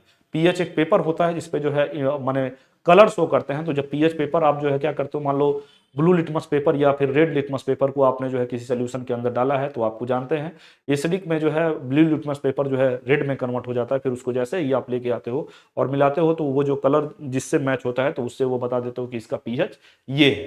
लेकिन अब तो जो है हमारे पास पीएच मीटर आ गया है जिसको हम डायरेक्ट किसी भी सोल्यूशन के अंदर डाल लेते हैं और वो मशीन कैलकुलेट करके तुरंत बता देता है कि इसका पीएच वैल्यू कितना है, माने 2 है कि 3 है कि 4 है और माने वो एसिडिक ज़्यादा है कि ज़्यादा बेसिक है, वो हम आसानी से उस पीएच मीटर के थ्रू बता सकते हैं। पहले के समय में हमारे पास पेपर था तो पेपर को पहले हम माने सूचक के थ्रू लाते थे, फिर उसका हम कलर ले जाके पीएच पेपर पे जो है क्या करते थे, मैच कराते थे और तब जाके बता पाते थे। अब जो है पीएच का महत्व क्या है, माने हमारा इसका जो है यूजेज क्या है, तो अब इसको हम जानते हैं इंपॉर्टेंस इसके। तो कहा जा रहा है कि बॉयलरों में प्रयुक्त जल की पीएच मान 8.5 से लेके 9 के मध्य जो है रखना होता है। माने जो बड़े बड़े बॉयलर होते हैं उसमें जो है वाटर का जो पीएच होता है वो 8.5 से 9 के बीच में ही रखना होता है। फिर कहा जा रहा है धुलाई व रंगाई उद्योग में ऊनी और रेशमी कपड़ों की जो है मृदु साबुन से 7 से पीएच के कम विलयन में धोला जाता है। अगर जो है 9.5 से ऊपर की पीएच इन कार्यों में हानिकारक हो जाता है। तो इस तरीके से माने उसमें जो है ये जिस तरीके से जिस पानी से आप कपड़ा या किसी भी ऊन वस्त्रों को धोते हैं उसका जो है पीएच जो है मेजर करके ही वो वहां पे बार बार समय समय पर चेक करते रहते हैं। कृषि में विभिन्न फसलों के लिए मृदा की पीएच की ज्ञान होनी चाहिए। माने जो आप जो है एक तरीके से कृषि में जो पानी यूज कर रहे हैं उस पानी का हमेशा जो है पीएच आपको पता होना चाहिए कि वो पानी ज्यादा अम्लीय तो नहीं है या ज्यादा क्षारीय तो नहीं है। तो ये जो है अगर ऐसा होगा तो आपके जो है फसल क्या हो जाएगा, बर्बाद हो जाएगी। फिर आपसे कहा जा रहा है कि विद्युत लेपन माने इलेक्ट्रोप्लाटिंग में भी पीएच जो है क्या नियंत्रित करना उपयोगी होता है। फिर आप यहाँ पे क्या बताओगे, प्रतिरोधक या बफर विलयन। अब जो है हम बोल सकते हैं कि बफर सोल्यूशन क्या होता है। बफर सोल्यूशन जो है आपसे पूछा जाता है, बफर सोल्यूशन को आप थोड़ा सा पढ़ोगे। बफर सोल्यूशन को आप इस तरीके से समझ सकते हैं कि अल्प मात्रा में अम्ल या भस्म, ये कह सकते हैं कि अल्प मात्रा माने कम मात्रा में कुछ अम्ल और कुछ क्षार, भस्म खाने का मतलब क्षार है, बात समझ रहे हैं, बेस एसिड और बेस। तो हम कह रहे हैं कि अल्प मात्रा में अम्ल और क्षार मिलाने पर जब कोई विलयन अपनी पीएच के परिवर्तन में प्रतिरोध करता है, माने अपने पीएच में चेंजिंग करने के लिए वो क्या करता है, उसका प्रतिरोध उत्पन्न करता है, तो उस विलयन को हम कह सकते हैं कि उभय प्रतिरोध या प्रतिरोधक या फिर हम बफर सॉल्यूशन कहते हैं। बात समझ रहे हैं। एक बार मैं पुनः डिफिनीशन को रिपीट कर दे रहा हूं। कह रहा है कि अल्प मात्रा में अम्ल या क्षार जिसमें सॉरी अम्ल या क्षार मिलाने पर जब कोई विलयन अपनी पीएच के परिवर्तन में क्या करता है, प्रतिरोध करता है, तो आप जो है ये बोलते हो कि उस विलयन को उभय हम बोल सकते हैं प्रतिरोध या प्रतिरोधक या फिर हम बफर सॉल्यूशन के नाम से जानते हैं। अब जो है ये जो आपको यहाँ पे बताया जा रहा है कि बफर सॉल्यूशन को जो आप यहाँ पे पढ़ रहे हो, तो अब यहाँ पे ये हम चीजें सिंपल जानेंगे कि कैसे आप जो है इसको समझ सकते हो। तो देखिए, the solution that resists to the change in its pH on adding a small amount of acid or जो है base is called जो है क्या, बफर सॉल्यूशन। तो अब यहाँ पे यही आपसे बोला गया कि अब हम ये बोल रहे हैं कि पदार्थ या विलयन के इस गुण को जो है हम क्या बोल रहे हैं, उभय प्रतिरोध क्रिया या बफर एक्शन या फिर उभय प्रतिरोधन या फिर बफरिंग कहते हैं। विलयन में यह गुण अधिक जो है निश्चित अम्लता या फिर क्षारीयता के कारण होता है। अब बफर विलयन मुख्यतः दो प्रकार के होते हैं। एक कहा जा रहा है कि निर्बल अम्ल में इसकी प्रबल क्षार से क्या के साथ लवण, माने एक तरीके से कह सकते हैं कि जो आपका वीक एसिड और क्या बोला जा रहा है कि प्रबल क्षार कहने का मतलब वीक एसिड और स्ट्रॉन्ग बेस। आप जब आपको मिलाते हो तो ये जो है बफर विलयन मुख्यतः दो प्रकार के यहाँ पे लिए गए हैं। एक आपका क्या लिया गया है, वीक एसिड, वीक एसिड, और क्या, स्ट्रॉन्ग बेस, स्ट्रॉन्ग बेस। और एक बार जो है आप क्या ले रहे हो कि निर्बल क्षार माने वीक बेस, वीक बेस ले रहे हो, और क्या ले रहे हो, स्ट्रॉन्ग स्ट्रॉन्ग एसिड, क्या ले रहे हैं, स्ट्रॉन्ग एसिड। तो ये दो टाइप के पार्ट यहाँ पे कही जा रही है। एक जो है आपसे बोला जा रहा है निर्बल अम्ल, निर्बल माने वीक एसिड, और प्रबल क्षार माने स्ट्रॉन्ग बेस के साथ जो है लवण माने लवण बनाना, सॉल्ट बनाना। तो एसिटिक अम्ल तथा सोडियम एसीटेट, एसिटिक अम्ल तथा सोडियम एसीटेट का घोल जो है अम्लीय बफर है। माने ये जो बफर होता है ये कैसा होता है, आपका अम्लीय बफर होता है। और फिर आप ये बोल रहे हैं कि जब आप क्या ले रहे हो कि निर्बल क्षार माने वीक बेस और प्रबल अम्ल माने स्ट्रॉन्ग एसिड के साथ जो है जो लवण बना रहे हो, तो अमोनियम हाइड्रोक्साइड को अमोनियम क्लोराइड, अभी जो है आप जो है जब ईडीटीए पढ़ रहे थे तो आप ये बनाए थे, तो अमोनियम हाइड्रोक्साइड और अमोनियम क्लोराइड का घोल जो है एक तरीके से मतलब हम बोल सकते हैं कि बेसिक बफर या भास्मिक बफर के नाम से जाना जाता है। तो इस तरीके से ये आपने बफर सॉल्यूशन देखा। अब आगे हम देखते हैं कि बफर विलयन के मुख्य गुण निम्नलिखित हैं। कहा जा रहा है कि प्रत्येक बफर विलयन की एक निश्चित पीएच होती है, प्रत्येक जितने भी बफर होते हैं उनका एक निश्चित पीएच होता है। फिर आपसे बोला जा रहा है कि इनकी पीएच अधिक समय तक रखने पर ये जो है क्या बोल सकते हैं कि तनुता से भी परिवर्तित नहीं होता है। इसमें थोड़ा सा प्रबल अम्ल और क्षार मिलाने पर भी पीएच में कोई परिवर्तन नहीं आता है, और नहीं आता या नहीं के समान अंतर आता है। तो इस तरीके से ये आपने जो है इसके कुछ मुख्य क्या देखे, गुण देखे। अब हम कह सकते हैं कि बफर की जो क्रिया विधि है वो किस तरीके से काम करती है, इसको हम थोड़ा सा समझेंगे। कहा जा रहा है कि एक अम्लीय बफर, अम्लीय बफर में आपने क्या लिया हुआ था, वीक, वीक क्या, तो वीक एसिड, ये देखिए यहाँ पे वीक एसिड और क्या, स्ट्रॉन्ग बेस, तो अम्लीय बफर वो होता था। तो अब ये कह रहे हैं कि एक अम्लीय बफर की क्रियाविधि निम्न प्रकार से स्पष्ट की गई है। एसिटिक अम्ल तथा सोडियम एसीटेट के बफर विलयन में हाइड्रोजन आयन और एसीटेट आयन तथा जो है सोडियम आयन का विद्यमान रहता है। जैसे ये एसी माने एसिटिक एसिड है, एसिटिक एसिड को आपने जो है क्या किया हुआ, डिसोसिएट किया हुआ, टूड़ा हुआ, तो ये एसीटेट आयन और ये जो है hydronium ion, sorry hydrogen ion या हाइड्रोनियम बोलो, बात एक ही है। फिर उसी तरीके से ये सोडियम एसीटेट है, क्या है, सोडियम एसीटेट, जब इसको आपने डिसोसिएट किया तो ये एसीटेट आयन और ये जो है सोडियम आयन यहाँ पे मिला हुआ है। तो अब यहाँ पे दिख रहा है कि यदि इस अम्लीय बफर विलयन में HCl अम्ल मिला दे, अगर इसी में जो हम क्या कर दें माने HCl मिला दें तो क्या होगा, तो उत्पन्न जो H प्लस उपस्थिति जो है जो जो माने हम कह रहे हैं मिला दें, तो उत्पन्न जो H प्लस उपस्थित जो है एसीटेट आयन के साथ संयुक्त होकर कम जो है आयनीकृत एसिटिक अम्ल बना लेता है, जिसके फलस्वरूप पीएच में विशेष परिवर्तन नहीं होता है। तो जैसे ही HCl आप मिला रहे हो, तो मान लो ये एसीटेट आयन था, फिर से इसका H मान मिल गया, तो ये जो है H वाला पार्ट इसके मिल गया, तो ये जो है एसिटिक एसिड आपका बनता हुआ आपको दिख रहा है। फिर उसी तरीके से यदि उपरोक्त बफर में कुछ माने यही कहा जा रहा है कि यदि उपरोक्त बफर माने यही बफर में जो ऊपर के आपने बफर लिए हुए थे, जैसे आपने लिया था एसिटिक एसिड और सोडियम एसीटेट, बात समझ रहे हो कि नहीं समझ रहे हो, तो यही कहा जा रहा है कि यदि उपरोक्त बफर में कुछ सोडियम हाइड्रोक्साइड क्षार मिला दें, तो उत्पन्न जो हाइड्रोक्साइड उपस्थित होगा वो H प्लस से संयोग करके जो है क्या बना लेगा, वाटर अणु बना लेता है। और आपसे बोला जा रहा है कि H प्लस की पूर्ति के लिए माने ये कहा जा रहा है कि एसिटिक एसिड अधिक मात्रा में जो है क्या हो जाएगा, आयनीकृत हो जाता है। तो ये आपका सोडियम हाइड्रोक्साइड है, इसको जब आपने क्या किया हुआ, डिसोसिएट किया हुआ, तो Na प्लस और OH माइनस में टूटा हुआ है, और यही जो है OH वाला पार्ट इसके साथ कंबाइन होकर फिर ये स्मॉल वाटर जो है बनाया हुआ है। तो इस तरीके से आपसे ये बोला जा रहा है, अतः कुछ क्षार मिलाने पर बफर की पीएच जो है अपरिवर्तित रहती है, माने बिल्कुल उसमें कोई परिवर्तन नहीं हुआ।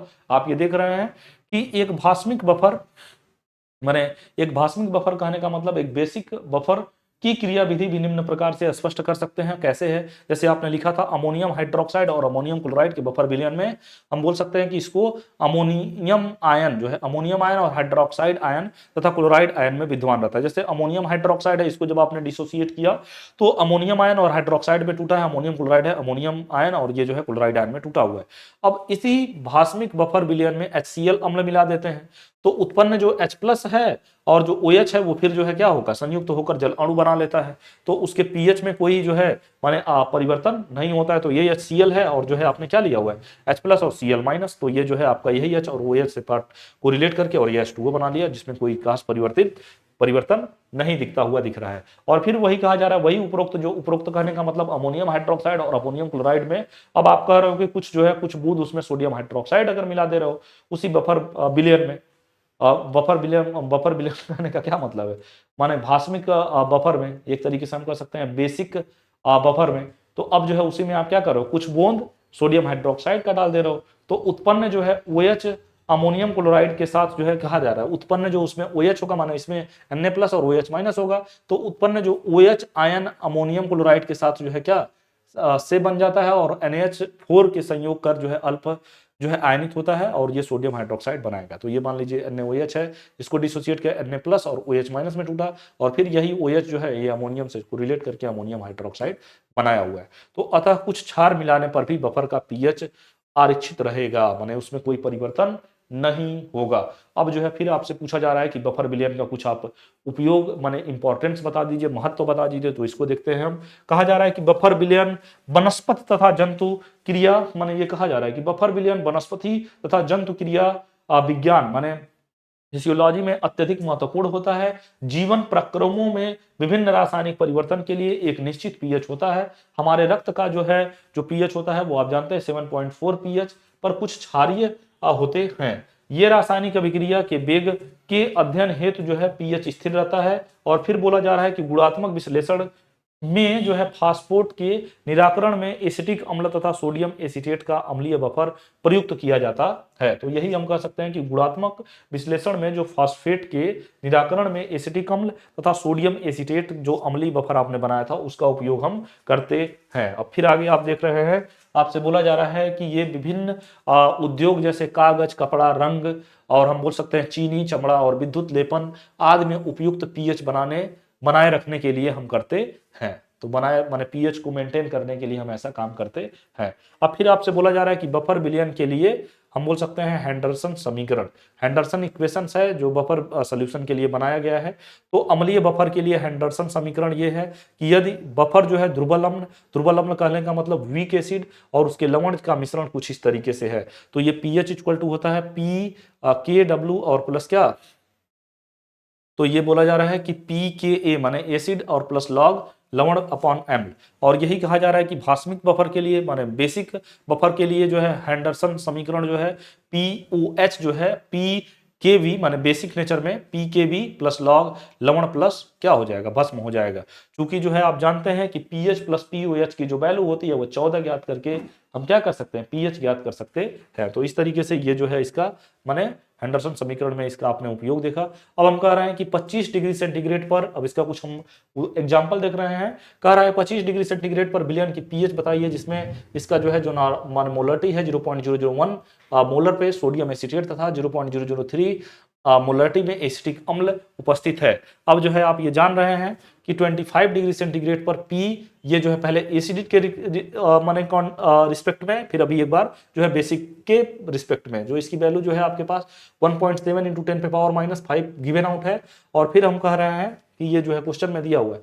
अब हेंडरसन समीकरण के अनुसार मान रखने पर, तो आप अभी पढ़ के आए हो फार्मूला पीएच इक्वल टू क्या होता है PKA प्लस लॉग, अगर मान लो अम्लीय के माने अम्लीय नेचर में आओगे तो क्या हो जाएगा लवण प्लस अम्ल। तो अब जो है ये वैल्यू रख दो, तो ये जो है P देखो minus log PKA plus log लवण और प्लस अम्ल, तो लवण का जो है वैल्यू आपके पास गिवन आउट है कितना है, तो वो आप देख रहे हैं कि माइनस ये जो pH equal to minus log PKA की वैल्यू कितनी दी हुई है, देखो तो यही ना दी हुआ है PK की वैल्यू। अरे ये भाई ये A की वैल्यू है, ये PK की माने पीएच इतने पे, ठीक ना, तो इसकी वैल्यू कितनी है 1.75 इंटू 10⁻⁻ क्या 5, तो ये आपने इसके जगह पे रख दिया, माने किसकी जगह पे, इसके जगह पे ये रख दिया, आ रहा समझ में। अब लॉग लवण जो है कितना दिया हुआ है सॉल्ट, तो अब जो है ये हम कह रहे हैं कि दोनों का लवण जो है जब मिलाने पर इसकी वैल्यू कितनी आई है 0.110, और जो है ये अम्ल के रिस्पेक्ट में कितना है, देखिए ये बताया जा रहा है कि इतने बिलियन का पीएच जो है बताइए जिसमें इतने में 0 पॉइंट इतना मोलरिटी में एसिटिक एसिटेट तथा इतना जो है क्या एसिटिक अम्ल, तो ये जो है ये आपके पास ये आपका लवण हो गया और ये जो है अम्ल का पार्ट दिया हुआ है, ठीक ना, सोडियम एसिटेट, और ये जो है आपके यहाँ पे दिया। अब सारा वैल्यू आप जो है log m पे n, तो log m प्लस n हो, तो log m minus log n हो जाएगा सिंपली। देखिए ये इस तरीके से ना भैया log 0.10 है और ये 0.3 डेसिमल के बाद 2 डिजिट डेसिमल के बाद डिजिट, तो डायरेक्ट हम इसको ऐसे नहीं लिख सकते हैं log 10 और ये जो है क्या हो गया log 30, ये 0 से 0 काट दिया 1/3 आ गया। और log m/n का फार्मूला क्या होता है log m माइनस लॉग क्या, लॉग एम, तो यही लगा दिया है यहाँ पे, ये जो है वैल्यू आपने रखा, आसानी से सॉल्व कर लिया। ठीक ना, आगे बढ़ते हैं। कठोर जल में हानियां, कठोर जल में हानियां आप क्या बताओगे, माने उसके कठोर जल में हानियां, डिसएडवांटेजेज ऑफ हार्ड वाटर। तो कह रहे हैं कठोर जल घरेलू तथा औद्योगिक प्रयोग के लिए प्रायः अनुपयुक्त होता है, इसका प्रयोग से होने वाली जो है क्या विभिन्न हानियां निम्नलिखित हैं। वो कौन कौन सी हैं, तो हम पहले बता सकते हैं आपके घरेलू प्रयोग में, डोमेस्टिक यूजेज में, कपड़े धोने में। कठोर जल साबुन के साथ जो है क्या शीघ्रता से झाग नहीं बनता है, और कठोर जल साबुन के साथ तभी झाग बनाता है जब समस्त जो है कैल्शियम तथा मैग्नीशियम लवण साबुन द्वारा पूर्णतः जो है क्या हो जाए, अवक्षेपित हो जाए। तो इस प्रकार जो है हम बोल सकते हैं कि साबुन की पर्याप्त मात्रा कठोर जल में खराब माने लगता है, और जल के कैल्शियम तथा मैग्नीशियम के अवक्षेप बनाने में व्यर्थ चली जाती है। ठीक ना, माने साबुन की खपत इसमें ज्यादा होती है। फिर आप क्या बोल रहे हो कि नहाने में माने बाथिंग करने में कठोर जल साबुन के साथ स्वतंत्र रूप से झाग नहीं बनाता है, फलतः साबुन की सफाई करने की क्षमता जो है कम हो जाती है और साबुन व्यर्थ में चला जाता है। माने ये जो है उसके डिसएडवांटेजेस हैं। पानी जो है पीने के लिए, ड्रिंकिंग के लिए हम बोल रहे हैं पीना जो है, तो कह रहा है कठोर जल हमारी पाचन प्रणाली पर भी जो है क्या बुरा प्रभाव डालेगा। अगर मान लो कठोर जल होगा तो हमारा जो माने डाइजेस्टिव सिस्टम होगा वो पूरी तरीके से क्या होगा, माने प्रभावित होगा। इसमें जो है कैल्शियम ऑक्जेलेट बनाकर जो है पेशाब के रास्ते में पथरी बनने की संभावना क्या हो जाती है, बढ़ जाती है।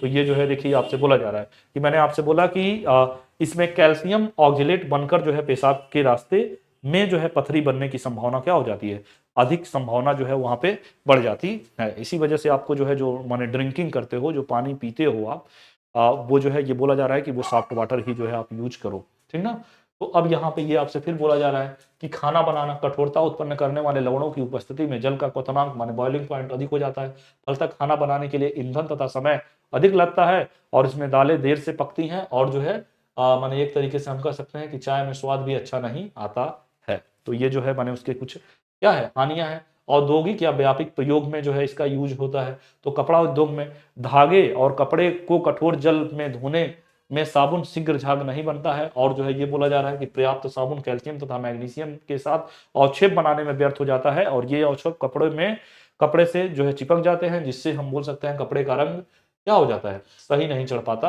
है। रंगाई उद्योग में कठोर जल में विद्यमान कैल्शियम तथा मैग्नीशियम के घुलनशील लवण हम बोल सकते हैं कि कीमती रंग पदार्थों के साथ क्रिया करके अवांछनीय अवक्षेप बना लेते हैं, फलतः कपड़े पर सही रंग नहीं चढ़ता है, और रंगा हुआ कपड़े पर जो है कुछ धब्बे भी पड़ जाते हैं। अब लॉन्ड्री में भी जो है हम बोल सकते हैं कि अगर कठोर जल होगा तो वो एक तरीके से बेकार ही होगा।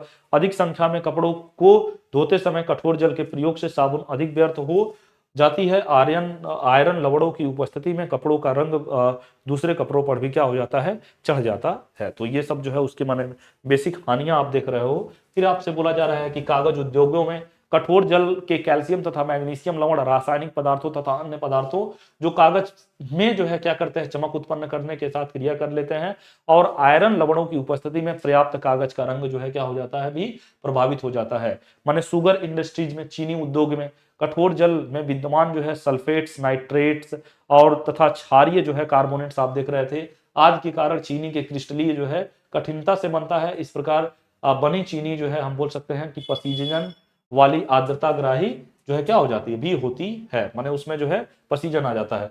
फिर जो है दवाई उद्योगों में भी, तो अब कहा जा रहा है कि यदि दवाई बनाने में कठोर जल प्रयुक्त किया जाता है तो औषधि और इंजेक्शन तथा हम बोल सकते हैं कि मलयम आदि में अवांछनीय पदार्थ भी बन जाते हैं। माने कुछ वो एक तरीके से कह सकते हैं कि उसको डिस्ट्रॉय करने के लिए वो एक तरीके का पार्ट होगा। बेकरी उद्योग में तो कह सकते हैं कि डबल रोटी बनाने समय इसे फुलाने के लिए आप जो है ईस्ट द्वारा किण्वन कराया जाता है। कठोर जल प्रयोग करने से विलेय लवणों के कारण यह क्रिया मंद और जो है बंद हो जाती है। इससे जो है बनने वाली रोटी का स्वाद भी अच्छा नहीं होता है। अब कंकरीट बनाने में, तो इसमें क्लोराइड्स और सल्फेट कठोर जल सीमेंट के साथ जो है क्या कर लेते हैं, कंकरीड बनाने में प्रयोग किए जाते हैं। तो सुखाने पर कंकरीड की ताकत जो है क्या हो जाती है, कम हो जाती है, माने वो उससे रिएक्ट कर लेता है। तो ये जो है इसकी कुछ हानियां आप देख रहे हो।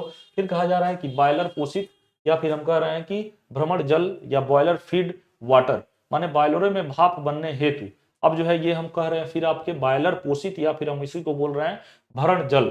तो आप इसको कैसे समझोगे? तो कहा जा रहा है कि बॉयलरों, जो बॉयलर बड़े बड़े होते हैं उसमें भाप बनने हेतु प्रवाहित किए जाने वाले जल को जो है हम क्या बोल रहे हैं, उसमें जो जल प्रवाहित करते हैं उसी जल को हम क्या कहते हैं? बॉयलर भरण भरण जल कहते हैं। भरण माने भरना।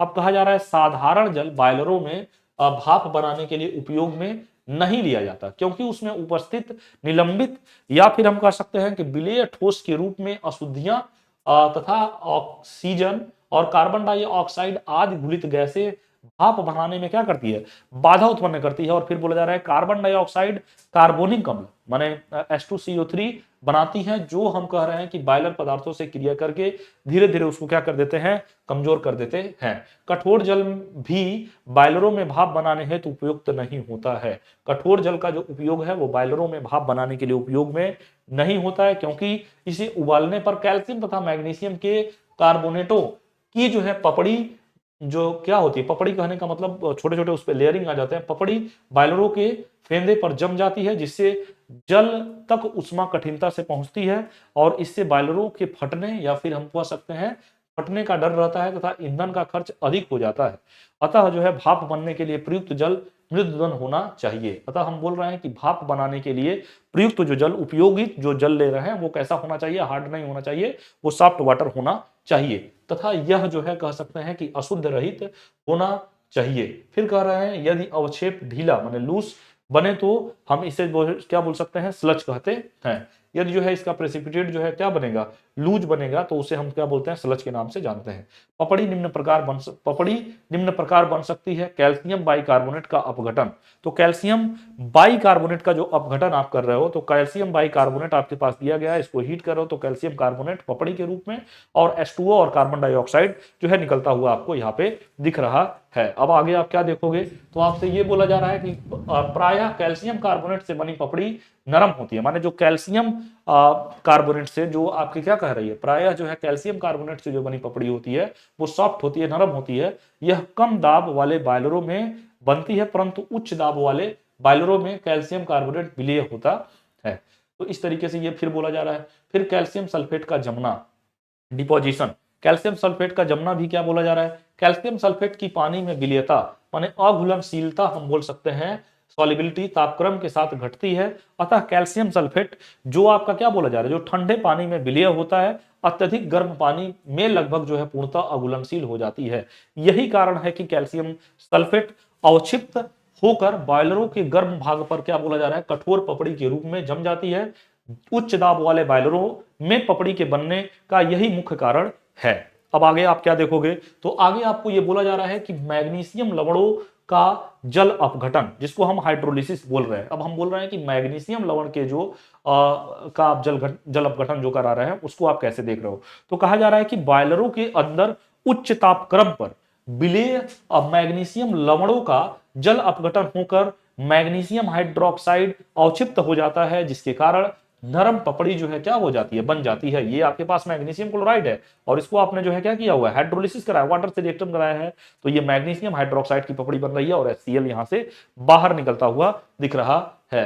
अब आगे आप क्या देख रहे हैं तो आपसे ये बोला जा रहा है सिलिका की उपस्थिति। तो सिलिका माने SiO2 जल में अत्यंत कम मात्रा में विद्यमान होने पर बॉयलरों में कैल्शियम सिलिकेट तथा मैग्नीशियम सिलिकेट के रूप में जम जाती है। इस प्रकार पपड़ी बॉयलरों की भीतर सतह पर अत्यधिक जो है क्या मजबूती से चिपक जाती है, जिसे पृथक करना अति कठिन हो जाता है।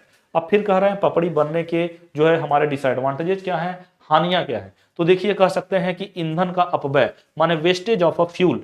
पपड़ी की उष्मा चालकता निम्न होती है, माने पपड़ी की जो उष्मा चालकता होती है वो निम्न होती है। अतः पपड़ी बनने पर बॉयलरों में जल तक जो है ताप देरी से पहुंचता है और माने जल तक जो वाटर तक के जो है जो आपके क्या बोले जा रहे हैं जो टेम्परेचर है वो देरी से पहुंच पाती है। इस प्रकार ईंधन की जो खपत होती है वो अधिक होने लगती है। बॉयलरों की सुरक्षा में कमी। पपड़ी बनने के कारण बॉयलरों की अत्यधिक गर्म, जिसको हम बोल सकते हैं कि ओवर हीटिंग करना पड़ता है, ताकि जो है भाप की स्थिरता माने एक तरीके से हम बोल सकते हैं कांस्टेंट टू सप्लाई जो है बनी रहे। अत्यधिक गर्म करने पर बॉयलर नरम तथा निर्बल हो जाते हैं। इस प्रकार विशेषकर उच्च दाबों में बॉयलरों और बॉयलर भाप के दाब को सहन करने की दृष्टि से असुरक्षित हो जाती है और फटने का डर भी रहता है। अब विस्फोट का भी भय है। पपड़ी तथा बॉयलर की धातु के तापीय प्रसार में भिन्नता के कारण जो है मोटी पपड़ी में दरारें पड़ जाती है। जब जल अचानक अत्यधिक गर्म आयरन प्लेट के संपर्क में आता है तो भाप की अत्यधिक मात्रा बनकर जो है क्या कह सकते हैं उच्च दाब उत्पन्न हो जाता है।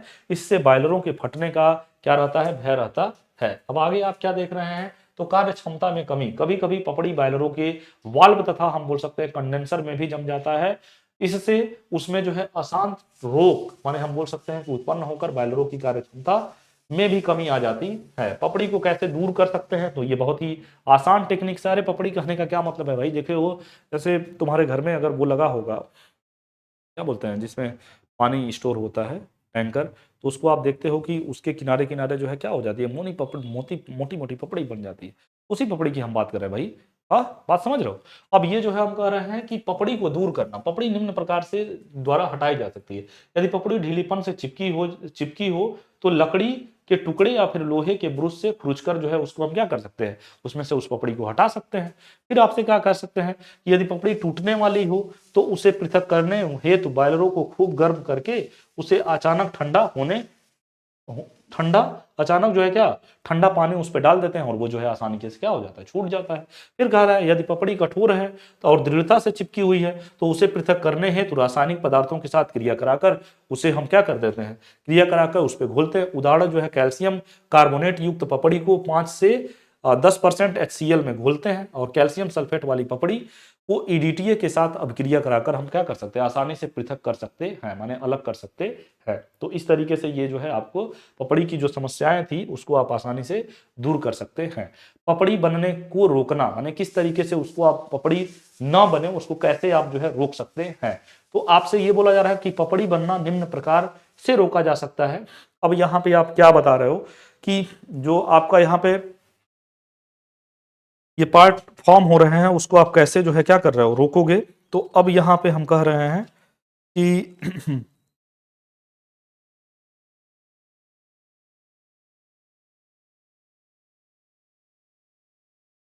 देखिए, अब जो है आपसे ये बोला जा रहा है कि पपड़ी बनना निम्न प्रकार से रोका जा सकता है। बॉयलरों में प्रयोग करने से पहले जल को हम क्या करें, मृदु कर लेना चाहिए। माने बॉयलरों में जो प्रयोग कर रहे हैं आप वाटर, उसको पहले मृदु कर लेना चाहिए, माने उसको सॉफ्ट कर लेना चाहिए। फिर कहा जा रहा है बॉयलरों के पानी में उपयुक्त रासायनिक पदार्थ डालकर पपड़ी के बनने को रोका जा सकता है। कुछ रासायनिक केमिकल डालकर पपड़ी बनना हम रोक सकते हैं। उदाहरण निम्न दाब बॉयलरों में उबलते हुए पानी में सोडियम कार्बोनेट डालकर जो है पपड़ी बनने से हम क्या कर सकते हैं, रोका जा सकता है। जैसे कैल्शियम सल्फेट है और इसमें आपने क्या डाल दिया, सोडियम कार्बोनेट डाल के जो है हम कैल्शियम कार्बोनेट और सोडियम सल्फेट का पार्ट वहां पे बना रखे हैं। फिर कह रहा है इसी प्रकार कैल्शियम सल्फेट पपड़ी के रूप में नहीं जम पाता और कैल्शियम कार्बोनेट ढीला स्लज के रूप में जो है अवक्षिप्त हो जाता है। और उच्च दाब बॉयलरों में सोडियम फॉस्फेट का प्रयोग पपड़ी बनने को रोकने में करते हैं। तो ये कैल्शियम क्लोराइड है, इसमें हम सोडियम फॉस्फेट ले रहे हैं और सोडियम फॉस्फेट को जो ऐसे ही लेते हैं तो कैल्शियम फॉस्फेट और ये जो है NaCl के पार्ट्स में कोरिलेट हो रहा है। कठोर जल के साथ बनने वाली कैल्शियम फॉस्फेट तथा मैग्नीशियम सल्फेट को स्लज के रूप में हम क्या कर सकते हैं, पृथक कर सकते हैं। बॉयलरों में उबलते हुए पानी में मरकरी वाल्वों द्वारा विद्युत विसर्ग उत्सर्जित कराकर जो है हम क्या कर सकते हैं, पपड़ी बनने से उसको रोक सकते हैं। आप समझ रहे हो कि बनना रोका जा सकता है। बॉयलरों को पानी में कई बिंदुओं पर रेडियो सक्रिय गोलियां डालकर जो है ऊर्जा विकिरण द्वारा जो है पपड़ी बनना रोका जा सकता है। EDTA प्रयोग करके जो है धनायनों को अस्थायी तथा विलेय जटिल में प्रेरित कर पपड़ी बनना रोका जा सकता है। अब बॉयलर का जो है संरक्षण कैसे करोगे, बॉयलर करोजन कैसे होता है, तो बॉयलर का संक्षारण, जल में घुलित ऑक्सीजन, कार्बन डाइऑक्साइड तथा विभिन्न लवण के कारण बॉयलर धात धीरे धीरे जो है नष्ट होने लगती है। रासायनिक व वैद्युत रासायनिक प्रभाव से बॉयलर पदार्थों के क्षय होने माने डीके होने को बॉयलर संक्षारण कहते हैं। संक्षारण के निम्न मुख्य कारण है घुली हुई ऑक्सीजन, जल में कमरे के तापक्रम पर लगभग 8 मिली ऑक्सीजन प्रति लीटर घुली होती है। अब यह कहा जा रहा है कि यह घुलित ऑक्सीजन बॉयलर पदार्थों से क्रिया करके क्या कर लेता है, उसको रस्ट कर देता है, माने ऑक्सीडेशन प्रोसेस वहां पे हो जाते हैं। आयरन है, ये जो है माने बड़े बड़े बॉयलर आयरन वगैरह के बने होंगे जिसमें वाटर है, आपने ऑक्सीजन उसमें जो वाटर के ऑक्सीजन है उससे वो रिएक्ट होकर ये आपका जो है पार्ट बना हुआ है और यहाँ पे आपको फेरस हाइड्रोक्साइड को लेके जो फेरस हाइड्रोक्साइड आपके पास है वो ऑक्सीजन से क्रिया करके यही जो है Fe2O3 × 2H2O माने जंग रस्टिंग का जो है पार्ट यहाँ पे आ गया। और ये जो है उसको उसमें जो है क्या हो गया, संक्षारण हो गया। घुली हुई कार्बन डाइऑक्साइड और भी एक कारण है, माने वो क्या है, घुली हुई कार्बन डाइऑक्साइड भी होने की वजह से जो है उसमें क्या होता है, संक्षारण होता है। कार्बन डाइऑक्साइड अकार्बनिक अम्ल बनाकर बायलरों के पदार्थों को धीरे धीरे क्या कर लेता है, धीरे धीरे संक्षारण करता है। और कार्बन डाइऑक्साइड बायलरों में बाइकार्बोनेट से भी बन जाता है। जैसे ये आपका मैग्नीशियम बाइकार्बोनेट है, इसको आपने हीट किया, मैग्नीशियम कार्बोनेट, वाटर और कार्बन डाइऑक्साइड यहाँ से मिला हुआ है। अब ये कार्बन डाइऑक्साइड प्लस वाटर जो है ये रिएक्ट करके कार्बोनिक एसिड बना लिया हुआ है। तो घुले हुए लवणों में उत्पन्न अम्ल, घुले हुए जो लवण है उसमें उत्पन्न जो एसिड है उसके भी वजह से, तो अब ये कह रहा है जल में उपस्थित घुले हुए लवणों के कारण जल अपघटन से अम्ल बनकर बायलर पदार्थों का जो है क्या हो जाता है, संक्षारण, मानो उस पर करोजन हो जाता है। ये मैग्नीशियम क्लोराइड है, H2O है, तो ये मैग्नीशियम हाइड्रोक्साइड और HCl बन गया। अब यही आयरन HCl से रिएक्ट करेगा तो फेरिक क्लोराइड और हाइड्रोजन गैस यहाँ से निकल रहा है। फिर ये आप देख रहे हो कि ये जो है फेरिक क्लोराइड वाटर से रिएक्ट किया तो फेरिक हाइड्रोक्साइड और जो है ये आपका HCl पार्ट यहाँ पे बनता हुआ आपको दिख रहा है। अब आप यहाँ पे क्या बता रहे हो कि इस प्रकार जल में मैग्नीशियम क्लोराइड की अल्प मात्रा में आयरन का पर्याप्त संक्षारण हो जाता है। बायलर संक्षारण को रोकने के उपाय, माने इसको आप कैसे रोक सकते हो, तो देखिए रोकने के बहुत ही आसान से टेक्निक्स हैं। वो आप यहाँ पे ये बता सकते हो कि जल में घुली हुई ऑक्सीजन को पृथक करने के लिए, जो वाटर में आपके ऑक्सीजन घुले हुए हैं उसको जो है पृथक करने के लिए सोडियम सल्फेट, सोडियम सल्फाइड तथा हाइड्रोजीन, ठीक ना, की गणित मात्रा जो है प्रयोग करते हैं। अगर आप जो है वाटर में ये सब चीजें मिला देते हो तो वो ऑक्सीजन को क्या कर देगा, अलग कर देगा। तो जल में घुली हुई ऑक्सीजन को पृथक करने के लिए सोडियम सल्फाइड और हाइड्रोजन माने N2H4 की गणित मात्रा जो है प्रयोग करते हैं। फिर आप यहाँ पे क्या बता रहे हो कि जिस तरीके से ये सोडियम सल्फेट है, इसमें ऑक्सीजन की मात्रा को हटाना है तो सोडियम सल्फेट, और ये जो है सोडियम सल्फेट को आपने जो लिया हुआ है इस तरीके से। अब फिर कह रहे हैं कि जल में घुली हुई कार्बन डाइऑक्साइड को पृथक करने के लिए अमोनिया को गणित मात्रा में प्रयोग करने पे जो है वो क्या हो जाता है, कार्बन डाइऑक्साइड जो है आसानी से पृथक हो जाता है। तो ये जो है अमोनियम हाइड्रोक्साइड है और ये जो है कार्बन डाइऑक्साइड जो जल में घुला हुआ था, तो ये आपका अमोनियम कार्बोनेट और ये जो है वाटर पार्ट यहाँ से। बायलर पोषित जल में HCl जैसे विलेय अम्लों को सोडियम कार्बोनेट मिलाकर उदासीन कर देते हैं। तो ये जो है कुछ टेक्निक्स है जिससे हम बॉयलर को संक्षारण से माने करोजन से क्या कर सकते हैं, बचा सकते हैं।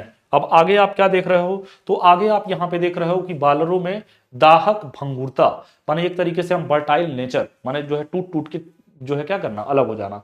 तो अब जो है ये भंगुरता क्या होता है, तो आपसे ये बोला जा रहा है कि कास्टिक इम्बैरिलेंटमेंट ऑफ जो है क्या बोला जा रहा है, देखिए इम्बर्टाइलिमेंट इन जो है क्या बॉयलर्स। तो कठोर जल का मृदुकरण ठोस लाइन विधि द्वारा क्या कर सकते, विधि द्वारा करने पर कुछ जो है स्वतंत्र सोडियम कार्बोनेट प्रायः मृदु जल में रह जाते हैं और उच्च दाब बॉयलरों में सोडियम कार्बोनेट अपघटित होकर सोडियम हाइड्रोक्साइड या कास्टिक सोडा तथा कार्बन डाइऑक्साइड बनाता है। ये सोडियम कार्बोनेट है, वाटर से रिएक्ट किया सोडियम हाइड्रोक्साइड और कार्बन डाइऑक्साइड यहाँ पे दिख रहा है। इससे बॉयलरों का जल क्षारीय हो जाता है और हम बोल सकते हैं यह कास्टिक युक्त जल बॉयलरों की सूक्ष्म दरारों में प्रवेश करता है तो बॉयलर धातु का संक्षारण आरंभ हो जाता है। अब जो है कह रहे हैं कि बॉयलरों में अत्यधिक क्षारी माने अल्कलिनिटी जल के प्रयोग करने से होने वाले संक्षारण को हम बोल सकते हैं कि कास्टिक भंगुरण या बोल सकते हैं कि दाहक भंगुरण कहते हैं। अतः जो है उसमें उत्पन्न कास्टिक सोडा बॉयलरों के आयरन को घोलकर सोडियम फेरेट बनाता है, फलतः बॉयलर क्षतिग्रस्त होकर कमजोर हो जाता है और घर्षण तथा झटके के कारण जो है वो आसानी से क्या हो जाता है, टूट जाता है। अब जो है फिर आप यहाँ पे क्या बता रहे हैं कि दाहक जो है भंगुरता माने भंगुरत को रोकना तो निम्न प्रकार से रोका जा सकता है। सोडियम कार्बोनेट के स्थान पर सोडियम फास्फेट प्रयोग करके, बॉयलर के जल में टैनिन या फिर हम बोल सकते हैं लिगानिन मिलाकर, और फिर कह सकते हैं कि बॉयलर के जल में सोडियम सल्फेट मिलाकर। अब जो है अपक्रमण तथा फेनन क्या होता है, अब जो है अपक्रामण देखिए बोल सकते हैं कि प्राइमिंग एंड जो है क्या फोमिंग, प्राइमिंग। तो ये जो है अपक्रामण तथा फेनन क्या होता है, अब इसको हम जानते हैं। तो अब जो है कहा जा रहा है कि जब बॉयलर तेजी से भाप उत्पादित करता है, जब जो है माने कोई बॉयलर है और वो भाप बहुत तेजी से बनाता है, बात समझिएगा। तो हम कह रहे हैं कि जब बॉयलर तेजी से भाप उत्पादित करता है तो द्रव जल के कुछ कण भाप के साथ मिलकर, तो यही हम बोल रहे हैं, तो द्रव जल के कुछ कण भाप के साथ मिलकर चलने लगते हैं। और फिर बोला जा रहा है गीली भाप बनने के इस प्रक्रम को जो है हम क्या माने प्राइमिंग, या फिर हम बोल सकते हैं अपक्रामक कहते हैं। और फिर हम बोल सकते हैं कि प्रीमिंग के निम्न कारण है। वो क्या है? तो जल में घुले हुए ठोसों की अधिक मात्रा की उपस्थिति, अचानक उबलना, भाप के उत्पादन वेग में अचानक वृद्धि, उच्च भाप वेग और बॉयलर डिजाइन अनुपयुक्त होना। तो ये जो है आपकी क्या है, अपका माने अपक्रामण तथा फेमिंग, जो आप इसमें प्राइमिंग या फिर फोमिंग बोल रहे हैं उसी को आप यहाँ पे समझ रहे हो। अब फिर बोला जा रहा है कि बॉयलर में जल की सतह पर उफान आकर न टूटने वाले बुलबुले या फिर झाग बनाने की प्रक्रिया को ही हम क्या कहते हैं, जब झाग बनने लगते हैं तो उसी को हम क्या बोलते हैं, फेनेन के नाम से जानते हैं, जिसको हम फोमिंग बोलते हैं। अब वो ये बोल रहे हैं फेनेन जल में सोडियम लवण, क्षार तथा तेल जैसे पदार्थों की अशुद्धियां के कारण होता है। और हम बोल रहे हैं कि इन पदार्थों की उपस्थिति में जल का जो पृष्ठ तनाव है वो क्या हो जाता है, कम हो जाता है। अब फिर बोला जा रहा है कि आपका जो प्रीमिंग था और ये जो आपका फोमिंग है प्रायः जो है साथ साथ होते हैं। तो ये जो हम बोल रहे हैं कि अपक्रामण और तथा फेमिन जो है प्रायः साथ साथ होते हैं। अब ये जो है इनके दोष क्या है, अपक्रामण तथा फेनिन के दोष। तो अपक्रामण तथा फेमिन के जो दोष हैं उसको हम जानते हैं। कहा जा रहा है कि बॉयलर में जल की वास्तविक ऊंचाई, माने ये कहा जा रहा है कि बॉयलर में जल की वास्तविक ऊंचाई का अनुमान नहीं हो पाता, जिस कारण बॉयलर के दाब को स्थिर बनाए रखना जो है क्या है, कठिन होता है। फिर आप क्या बोल रहे हैं, कहा जा रहा है आपसे कि बॉयलर नलिकाओं में भाप के साथ जल के कण चल जाने से भाप का दाब कम हो जाता है, जिससे ईंधन का क्या हो जाता है, अपव्यय होता है और बॉयलर की कार्य कुशलता जो है क्या हो जाती है, वो आपकी कम हो जाती है। फिर आप क्या बोलोगे कि जल तथा अन्य घुलित अशुद्धियां मिश्रित भाप मशीनरों के विभिन्न भागों में प्रवेश करती है, तो मशीनरी की जो है क्या काम करने की क्षमता वो भी क्या हो जाती है, कम हो जाती है। अब यहाँ पे आप क्या बता रहे हो कि जो आपकी प्राइमिंग है उसको माने अपक्रामण को रोकना, तो इसे निम्न प्रकार से रोका जा सकता है, भाप शोधक लगाकर, जल का निम्न स्तर रखकर, भाप के वेग में अधिक परिवर्तन बंद करके, और जल को छानकर किसमें, मृदु करके। और जो है फेमिंग को कैसे रोकना, तो फेमिंग को भी रोकने का निम्न जो है प्रोसेस है। तो अब कह रहे हैं कि सोडियम एल्यूमिनेट जैसे पदार्थ मिलाकर बॉयलर जल से तेल हम क्या कर सकते हैं, अलग कर सकते हैं, जिसमें फेनिन माने फोमिंग ना बने। बॉयलर जल में कास्टर तेल जैसे फेनेन विरोध पदार्थ मिलाकर जो है हम क्या कर सकते हैं, इन दोनों समस्याओं को आप खत्म कर सकते हैं। अब यहाँ पे फिर कह रहे हैं पृथ्वी पर जल के जो शोधन है उसको आप कैसे समझोगे। तो कह रहे हैं कि पृथ्वी पे जल के शोधन निम्न प्रकार पाई चार्ट में है। आपको पता है कि पृथ्वी पर नमकीन जल 97% है, ताजा पानी 3% है, और आपको पता है कि भूजल 30% और अन्य जो है आपके 0.9% है। बर्फ की टोपियों तथा ग्लेशियरों में 68.7%, और ये सतही पर जो है 0% 3%, और झील में 87% जो है वाटर आपके क्या है, कंटेन है। अब फिर बोल रहे हैं पृथ्वी के समस्त जल पर 97% जल समुद्र में होता है, केवल 3% पानी पीने योग्य होता है। ताजे पानी का 69% ग्लेशियर तथा बर्फ की टोपियों माने आइस कैप में विद्यमान होता है। ताजे पेयजल माने 0.3% तथा 87% जो है झीलों माने लैक्स के रूप में, और 2% नदियों में होता है। अब फिर आपसे बोला जा रहा है कि WHO माने वर्ल्ड हेल्थ ऑर्गेनाइजेशन, तो देखिए ये बोला जा रहा है WHO के भारतीय जल गुणवत्ता के क्या मापक जो है, WHO बार बार जो है वाटर के स्टैंडर्ड को क्या करता है, चेक करता रहता है। तो ये बोल रहा है कि Indian water quality standard as per WHO, तो मतलब ये हम बोल सकते हैं कि वर्ल्ड हेल्थ ऑर्गेनाइजेशन माने WHO के अनुसार भारतीय पेयजल की गुणवत्ता के कुछ मानक निम्न प्रकार से दर्शाए गए हैं। वो क्या है कि आपसे ये बोला जा रहा है कि जो आर्सेनिक है वो 10 माइक्रोग्राम पर लीटर में होना चाहिए, बोरान आपका 2400 माइक्रोग्राम पर लीटर में, फ्लोराइड 1500, और फिर बोरान जो है आपके इस तरीके से ये आंकड़ा आपको दिया गया। यूरेनियम जो है आपके पास 30, ये जो है आपसे बोला जा रहा है कि माइक्रोग्राम पर लीटर में। तो ये जो है डाटा WHO के द्वारा दिया गया है। आपको हम बोल सकते हैं कि जल का रोगाणु नाशन माने हम बोल सकते हैं कि डिसइंफेक्शन ऑफ वाटर, माने हम बोल रहे हैं सेडिमेंटेशन। देखिए सेडिमेंटेशन माने अवसादन, माने स्कंदन तथा छानन द्वारा जल को हम बोल सकते हैं कि निलंबित तथा कोलाइडी अशुद्धियों को दूर करने के पश्चात इसमें कुछ रोगजनक माने हम बोल सकते हैं कि डिजीज प्रोड्यूसिंग बैक्टीरिया रह जाते हैं। पेयजल रोग उत्पन्न करने वाले बैक्टीरिया तथा सूक्ष्म जीवाणु रहित होना चाहिए। फिर कह सकते हैं कि पानी के रोगजनक बैक्टीरिया तथा सूक्ष्म जीवों को नष्ट करके या मारकर पानी को पीने योग्य जो है बनाने के प्रक्रम को ही हम क्या कहते हैं, रोगाणु नाशन कहते हैं। माने पानी में जो भी बैक्टीरिया या फिर जो छोटे एक तरीके से हम बोल सकते हैं कि क्या है, हमने बोला कि सूक्ष्म जीव को नष्ट करके जो है आप उसको मार दें और फिर जो है मारने के बाद उसको पानी को जो है आप उसमें कुछ पोर्टेबल बनाने में जो है माने उसके जो उपयोग में हम उसको ला सकें, तो उसी को हम क्या बोलते हैं, रोगाणुनाशन कहते हैं। उन रासायनिक पदार्थों को जो जल में उपस्थित बैक्टीरिया को मारने के लिए उसमें डाले जाते हैं, उसी को हम क्या बोलेंगे, उसी को हम रोगाणुनाशन नाशक माने वो जो है क्या कहलाएगा, रोगाणुनाशक, या फिर हम बोल सकते हैं कि डिसइंफेक्टेंट कहते हैं। अब जल के रोगाणुनाशन हेतु निम्न विधियां अपनाई जा सकती हैं। तो अगर जो है सपोज डेट आप जानते हैं कि अगर आप बीमार पड़ते हो तो आपको डॉक्टर क्या सजेस्ट करते हैं कि पानी को बॉयल करके पीजिए। हाँ, अगर मान लीजिए आप गांव में हैं, अगर आपसे कोई डॉक्टर कह दे कि आपको शुद्ध पानी पीना है, और इस समय जो है मान लीजिए आपके पास, पहले के समय में तो ये आपके पास आरओ वगैरह तो होते नहीं थे, तो उस समय जो पानी को शुद्ध करने का तरीका रहता था, ये हम पानी को क्या करते थे, उबाल देते थे, तो जो उसमें बैक्टीरिया और जो सूक्ष्म जीव हैं वो क्या हो जाते थे, मर जाते थे, और फिर वो पानी हमारे पीने योग्य बन जाता था। तो यही हम आपसे बोल रहे हैं कि जल को रोगाणुनाशन हेतु निम्न विधियां अपनाई जाती हैं। वो कैसे है, तो सबसे पहला आपका क्या है, उबालकर माने बाई बॉइलिंग। तो कह रहे हैं जल को 10 से 15 मिनट तक उबालने से सभी रोगाणुजनक बैक्टीरिया मर जाते हैं और जल प्रयोग करने के लिए सुरक्षित हो जाता है। और यह विधि घरों में सीमित प्रयोग की दृष्टि से उपयुक्त होती है। इसे हम नगरपालिका के जल विभाग द्वारा अपनाए जाने वाला एक माने हम बोल सकते हैं कि जल विभाग द्वारा अपनाए जाने वाला असंभव है।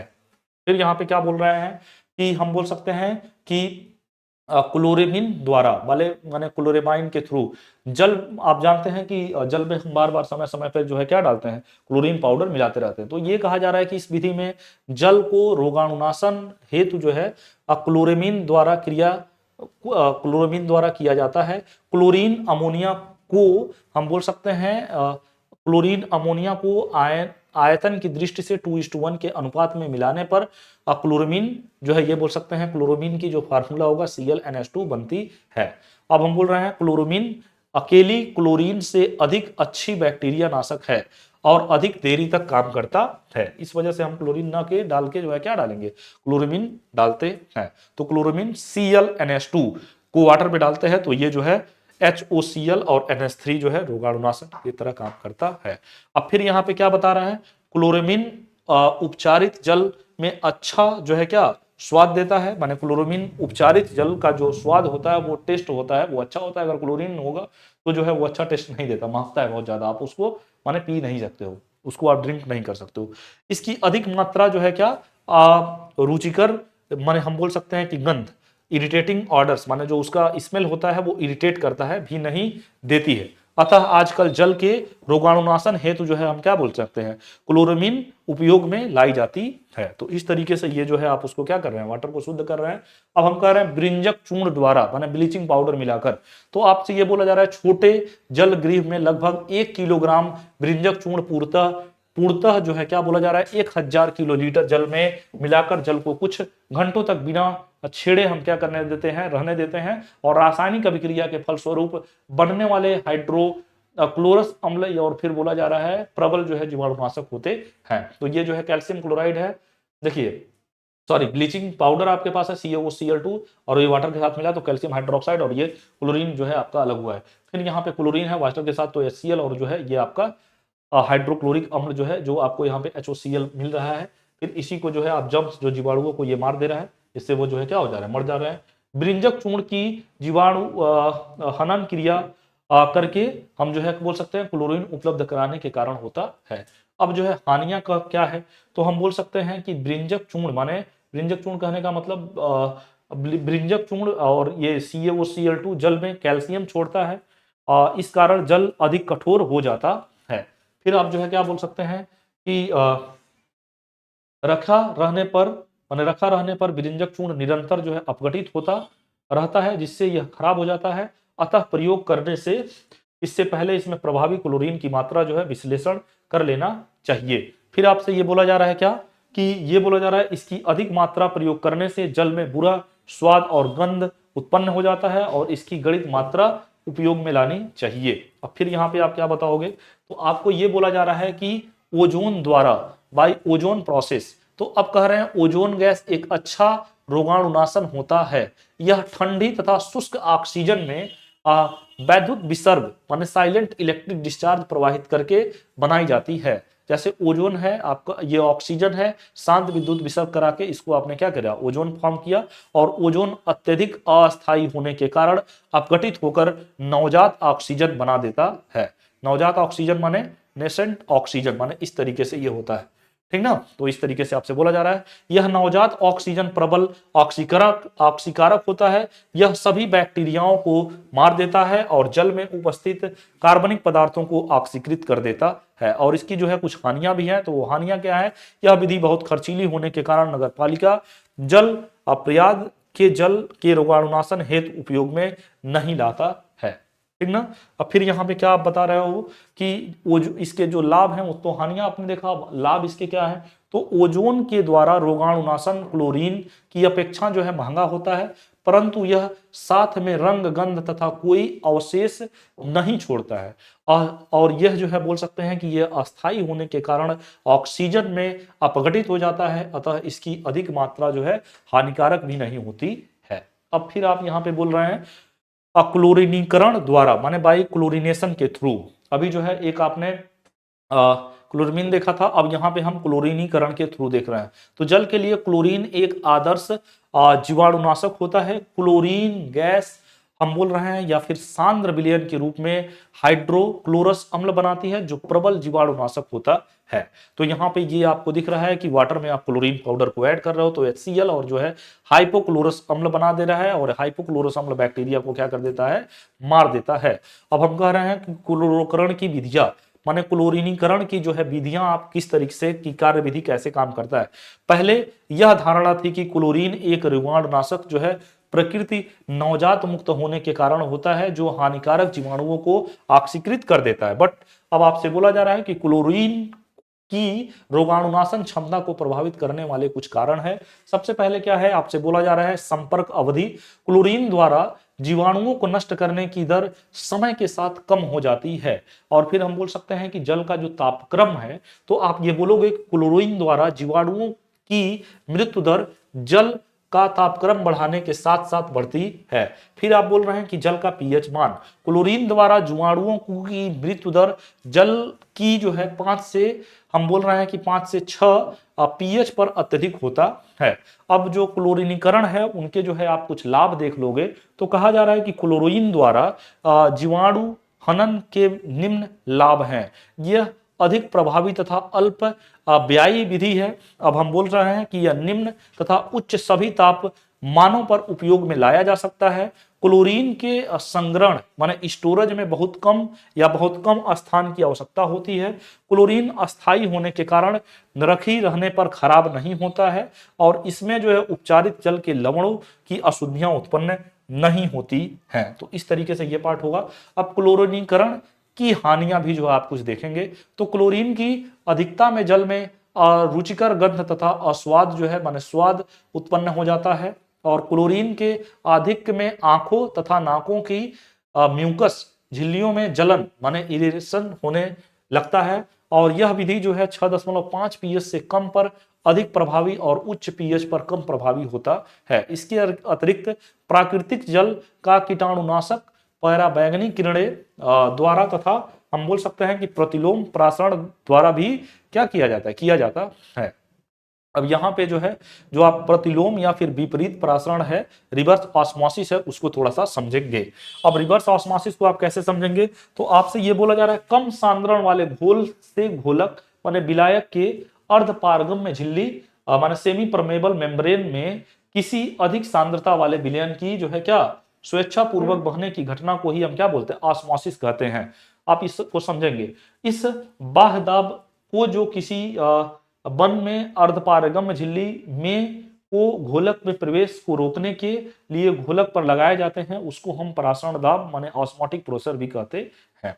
तो इस तरीके से ये आपको दिख रहा है कि ये जो है दाब है, ये समुद्री जल है। अब यहाँ पे एक तरीके से क्या है, ये शुद्ध जल आपको जो है प्राप्त हो रहा है। तो ये आपको जो है पिस्टन लगा हुआ है जो अर्धपारगम झिल्ली की तरह काम कर रहा है। तो यहाँ से जो है हाईली कंसंट्रेशन होने की वजह से ये जो है छन छन के जो है ये शुद्ध जल आपको जो है प्राप्त हो जाता है। तो इसी को हम प्रतिलोमन माने रिवर्स ऑस्मोसिस के बेसिस पे इसको जानते हैं। फिर आप आगे क्या देखोगे, अब इसमें कहा जा रहा है कि यदि सांद्रण की ओर जो है परासरण दाब से अधिक दाब कर दिया जाए तो घोलक में पारगम्य झिल्ली में अधिक सांद्रता से कम सांद्रता की ओर जो है क्या की ओर गमन करने के लिए बाध्य होना पड़ेगा। और फिर बोला जा रहा है कि यह विलोम परासरण का सिद्धांत होता है और इस स्थिति को ही हम विलोम परासरण कहते हैं। यह प्रतिलोम परासरण माने ऑस्मोसिस विधि में शुद्ध जल इसकी अशुद्धियों से पृथक किया जा सकता है, न कि जल से अशुद्धियां समुद्र, लेकिन ये बोला जा रहा है न कि जल से अशुद्धियां समुद्र जल से शुद्ध जल प्राप्त करने के लिए प्रतिलोम परासरण में हम बोल सकते हैं कि 15 से 40 किलो सेंटीमीटर स्क्वायर दाब लगाया जा सकता है। इसे हम बोल सकते हैं कि सेलुलोज एसीटेट और जो है हम बोल सकते हैं पॉलीमेथा अक्राइलेट की पतली फिल्म अर्धपारगम्य झिल्ली के रूप में जो है उपयोग में लाई जाती है।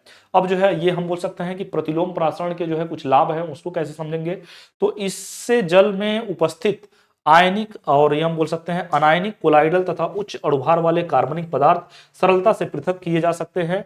इसमें कोलाइडी सिलिका भी पृथक किए जा सकते हैं। इसमें प्रयुक्त होने वाले अर्धपारगम्य झिल्ली लगभग जो है 2 साल तक सुचारू रूप से कार्य करती है तथा इसे कुछ मिनटों में बदला जा सकता है और जल लगातार प्राप्त किया जा सकता है। इसमें खर्चा अधिक नहीं आता है। और फिर आप क्या बताओगे, आपसे बोला जा रहा है कि औद्योगिक अवशिष्टियां तथा वाहिक जल वाहित मल माने ये हम बोल सकते हैं इंडस्ट्रियल वेस्ट एंड स्वेज, मतलब ये हम कह रहे हैं कि औद्योगिक जो अवशिष्ट हैं, जो उसमें से कचरा निकल रहे हैं, जो इंडस्ट्री पर्पज में वेस्टेज है, और जो माने बोला जा रहा है कि वाहित जल है, उसको आप कैसे माने कंट्रोल करोगे। तो कह रहे हैं कि विभिन्न उद्योगों में क्या हम बोल रहे हैं कि विभिन्न उद्योगों में बहुत से अनुपयोगी पदार्थ पर्याप्त मात्रा में उत्पन्न होती है। उन्हें कारखानों में हम क्या करते हैं, इन्हें कारखानों से विसरित होने वाले जो है क्या जल के साथ हम क्या कर देते हैं, प्रवाहित कर देते हैं। कारखानों से देखिए बोला जा रहा है कारखानों से जल के साथ निकलने वाली व्यर्थ पदार्थों को औद्योगिक अवशिष्ट तथा वाहित मल कहते हैं। इन पदार्थों की उत्पत्ति उद्योगों की प्रकृति पर निर्भर करती है। इन पदार्थों में कार्बनिक पदार्थ और फिर बोला जा रहा है खनिज पदार्थ तथा विषैले विस्फोटक एवं ज्वलनशील पदार्थ आदि होते हैं। और फिर बोला जा रहा है कि औद्योगिक अवशिष्ट को निम्न प्रकार हम क्या कर सकते हैं, वर्गीकृत कर सकते हैं। प्रक्रम अवशिष्ट माने प्रोसेस वेस्टेज। अब ये कह रहे हैं कि विभिन्न उद्योगों से उत्पन्न अनेक विशिष्ट प्रक्रम अवशिष्ट होते हैं। ये कच्चे माल तथा मशीनों के धोने और हम बोल सकते हैं कि मध्यवर्तियों तथा उत्पादों के बनाने से उत्पन्न होता है। अब फिर आप इसको जो है कैसे माने ये अग्र 2 प्रकार के होते हैं, अकार्बनिक प्रक्रम अवशिष्ट और फिर जो है कार्बनिक प्रक्रम अवशिष्ट। तो आप इसको कैसे समझोगे, देखिए बोला जा रहा है आपसे रासायनिक पदार्थों के उद्योग और हम बोल सकते हैं कि धातुकर्मीय उद्योग तथा वैद्युत लेपन उद्योग से जो है क्या बोला जा रहा है उत्पन्न बाह्य स्राव में अकार्बनिक अवशिष्ट होते हैं। ये स्वयं जैविक समस्याएं उत्पन्न नहीं करते, परंतु इनकी उपस्थिति में कार्बनिक अवशिष्ट को पृथक करने से समस्याएं बनती हैं। उदाहरण कैसे आप समझोगे कि कार्बनिक अम्ल के साथ सल्फेट की या अधिक सांद्रण होने पर सल्फेट अपचायक जीवाणु उत्तेजित हो जाते हैं, जिससे H2S की समस्या क्या हो जाती है, बन जाती है। और फिर आप यहाँ पे क्या बताओगे, फिर आपसे कहा जा रहा है कि कार्बनिक प्रक्रम अवशिष्ट कागज, कपड़ा, जो खाद है, खाद्य संसाधन, दूध तथा मग आदि से संबंधित उद्योगों से उत्पन्न जो है अवशिष्ट जल में कार्बनिक अवशिष्ट के रूप में विद्यमान रहते हैं।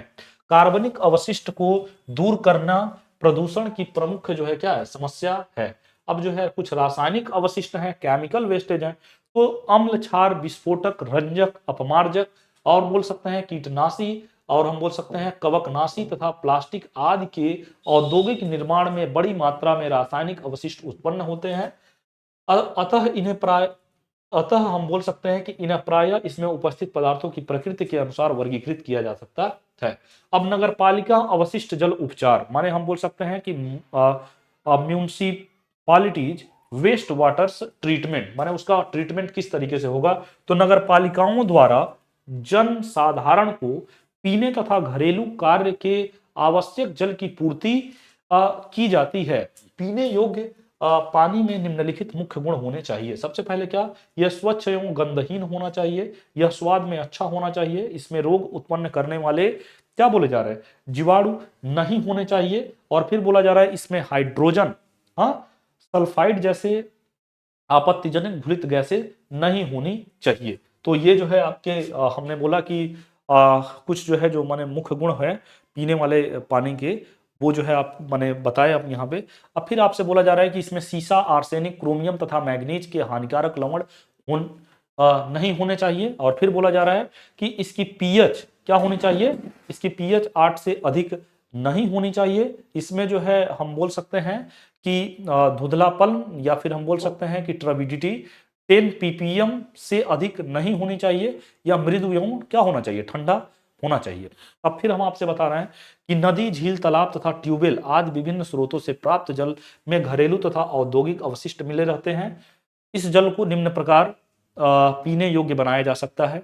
हम बोल सकते हैं कि पहले निलंबित अशुद्धियां दूर करना, कच्चे पानी को, माने हम बोल रहे हैं कच्चे पानी को सच्छिद्रित पर्दों पर प्रवाहित करके, तैरने वाले अशुद्धियां पृथक करके, और फिर हम बोल सकते हैं कि सेडिमेंटेशन के थ्रू अब जो है पानी को लगभग 5 मीटर, देखिए बोला जा रहा है, अब पानी को लगभग 5 मीटर गहरे बड़े बड़े तालाबों में बिना हिलाए 2 से 4 घंटे जो है क्या तक रखते हैं। निलंबन अशुद्धियां को नीचे बैठा जाती है, और ऊपर के स्वच्छ निथरे हुए पानी को पंपों द्वारा जो है दूसरे टैंक में ले जाने से होता है। और फिर ये बोल सकते हैं कांगुलेटिंग, माने जिसको हम स्कंदन के नाम से जानते हैं, प्रायः कोलाइडी अशुद्धियों को स्कंदनकर्ता की सहायता से हम बोल सकते हैं स्कंदित करते हैं। स्कंदन करने के लिए पानी में साधारण जो है फिटकरी, माने फिटकरी का फार्मूला आपको पता है K2SO4 इंटू Al2SO4 का whole thrice into 24H2O, sodium aluminate NaAlO2 तथा ferrous sulphate FeSO4 into 7H2O डालते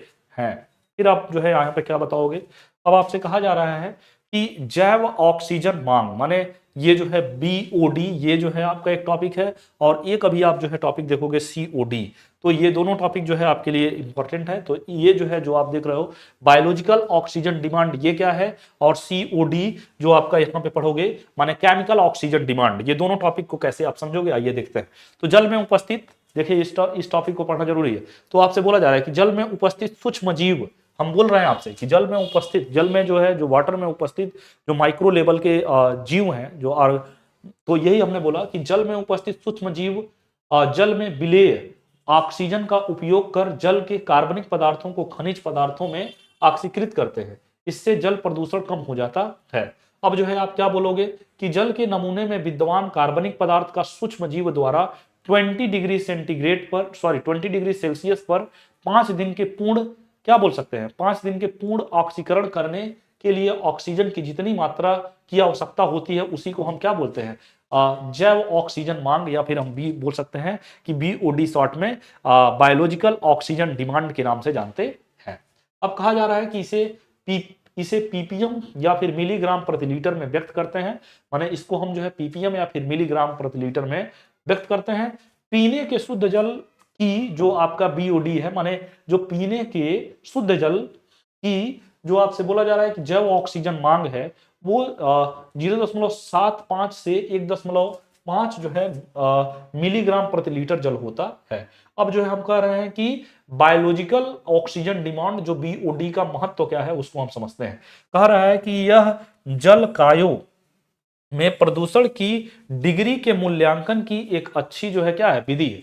कम प्रदूषक जल का जो है हम बोल सकते हैं कि कम प्रदूषित जल, जो माने लेस जो है आपसे पॉल्यूटेड वाले जो जल है, तो यही हम आपसे बोल रहे हैं कम प्रदूषित जल को जो है हम बोल रहे हैं कि BOD मान अपेक्षाकृत कम होता है, और उच्च BOD सूझता है कि जलापूर्त जैविक अवशिष्ट द्वारा क्या है संदूषित है, और इसका मान जो है हम बोल सकते हैं उपयोग जलाशय के जल प्रदूषण के प्रबंधन हेतु किया जाता है।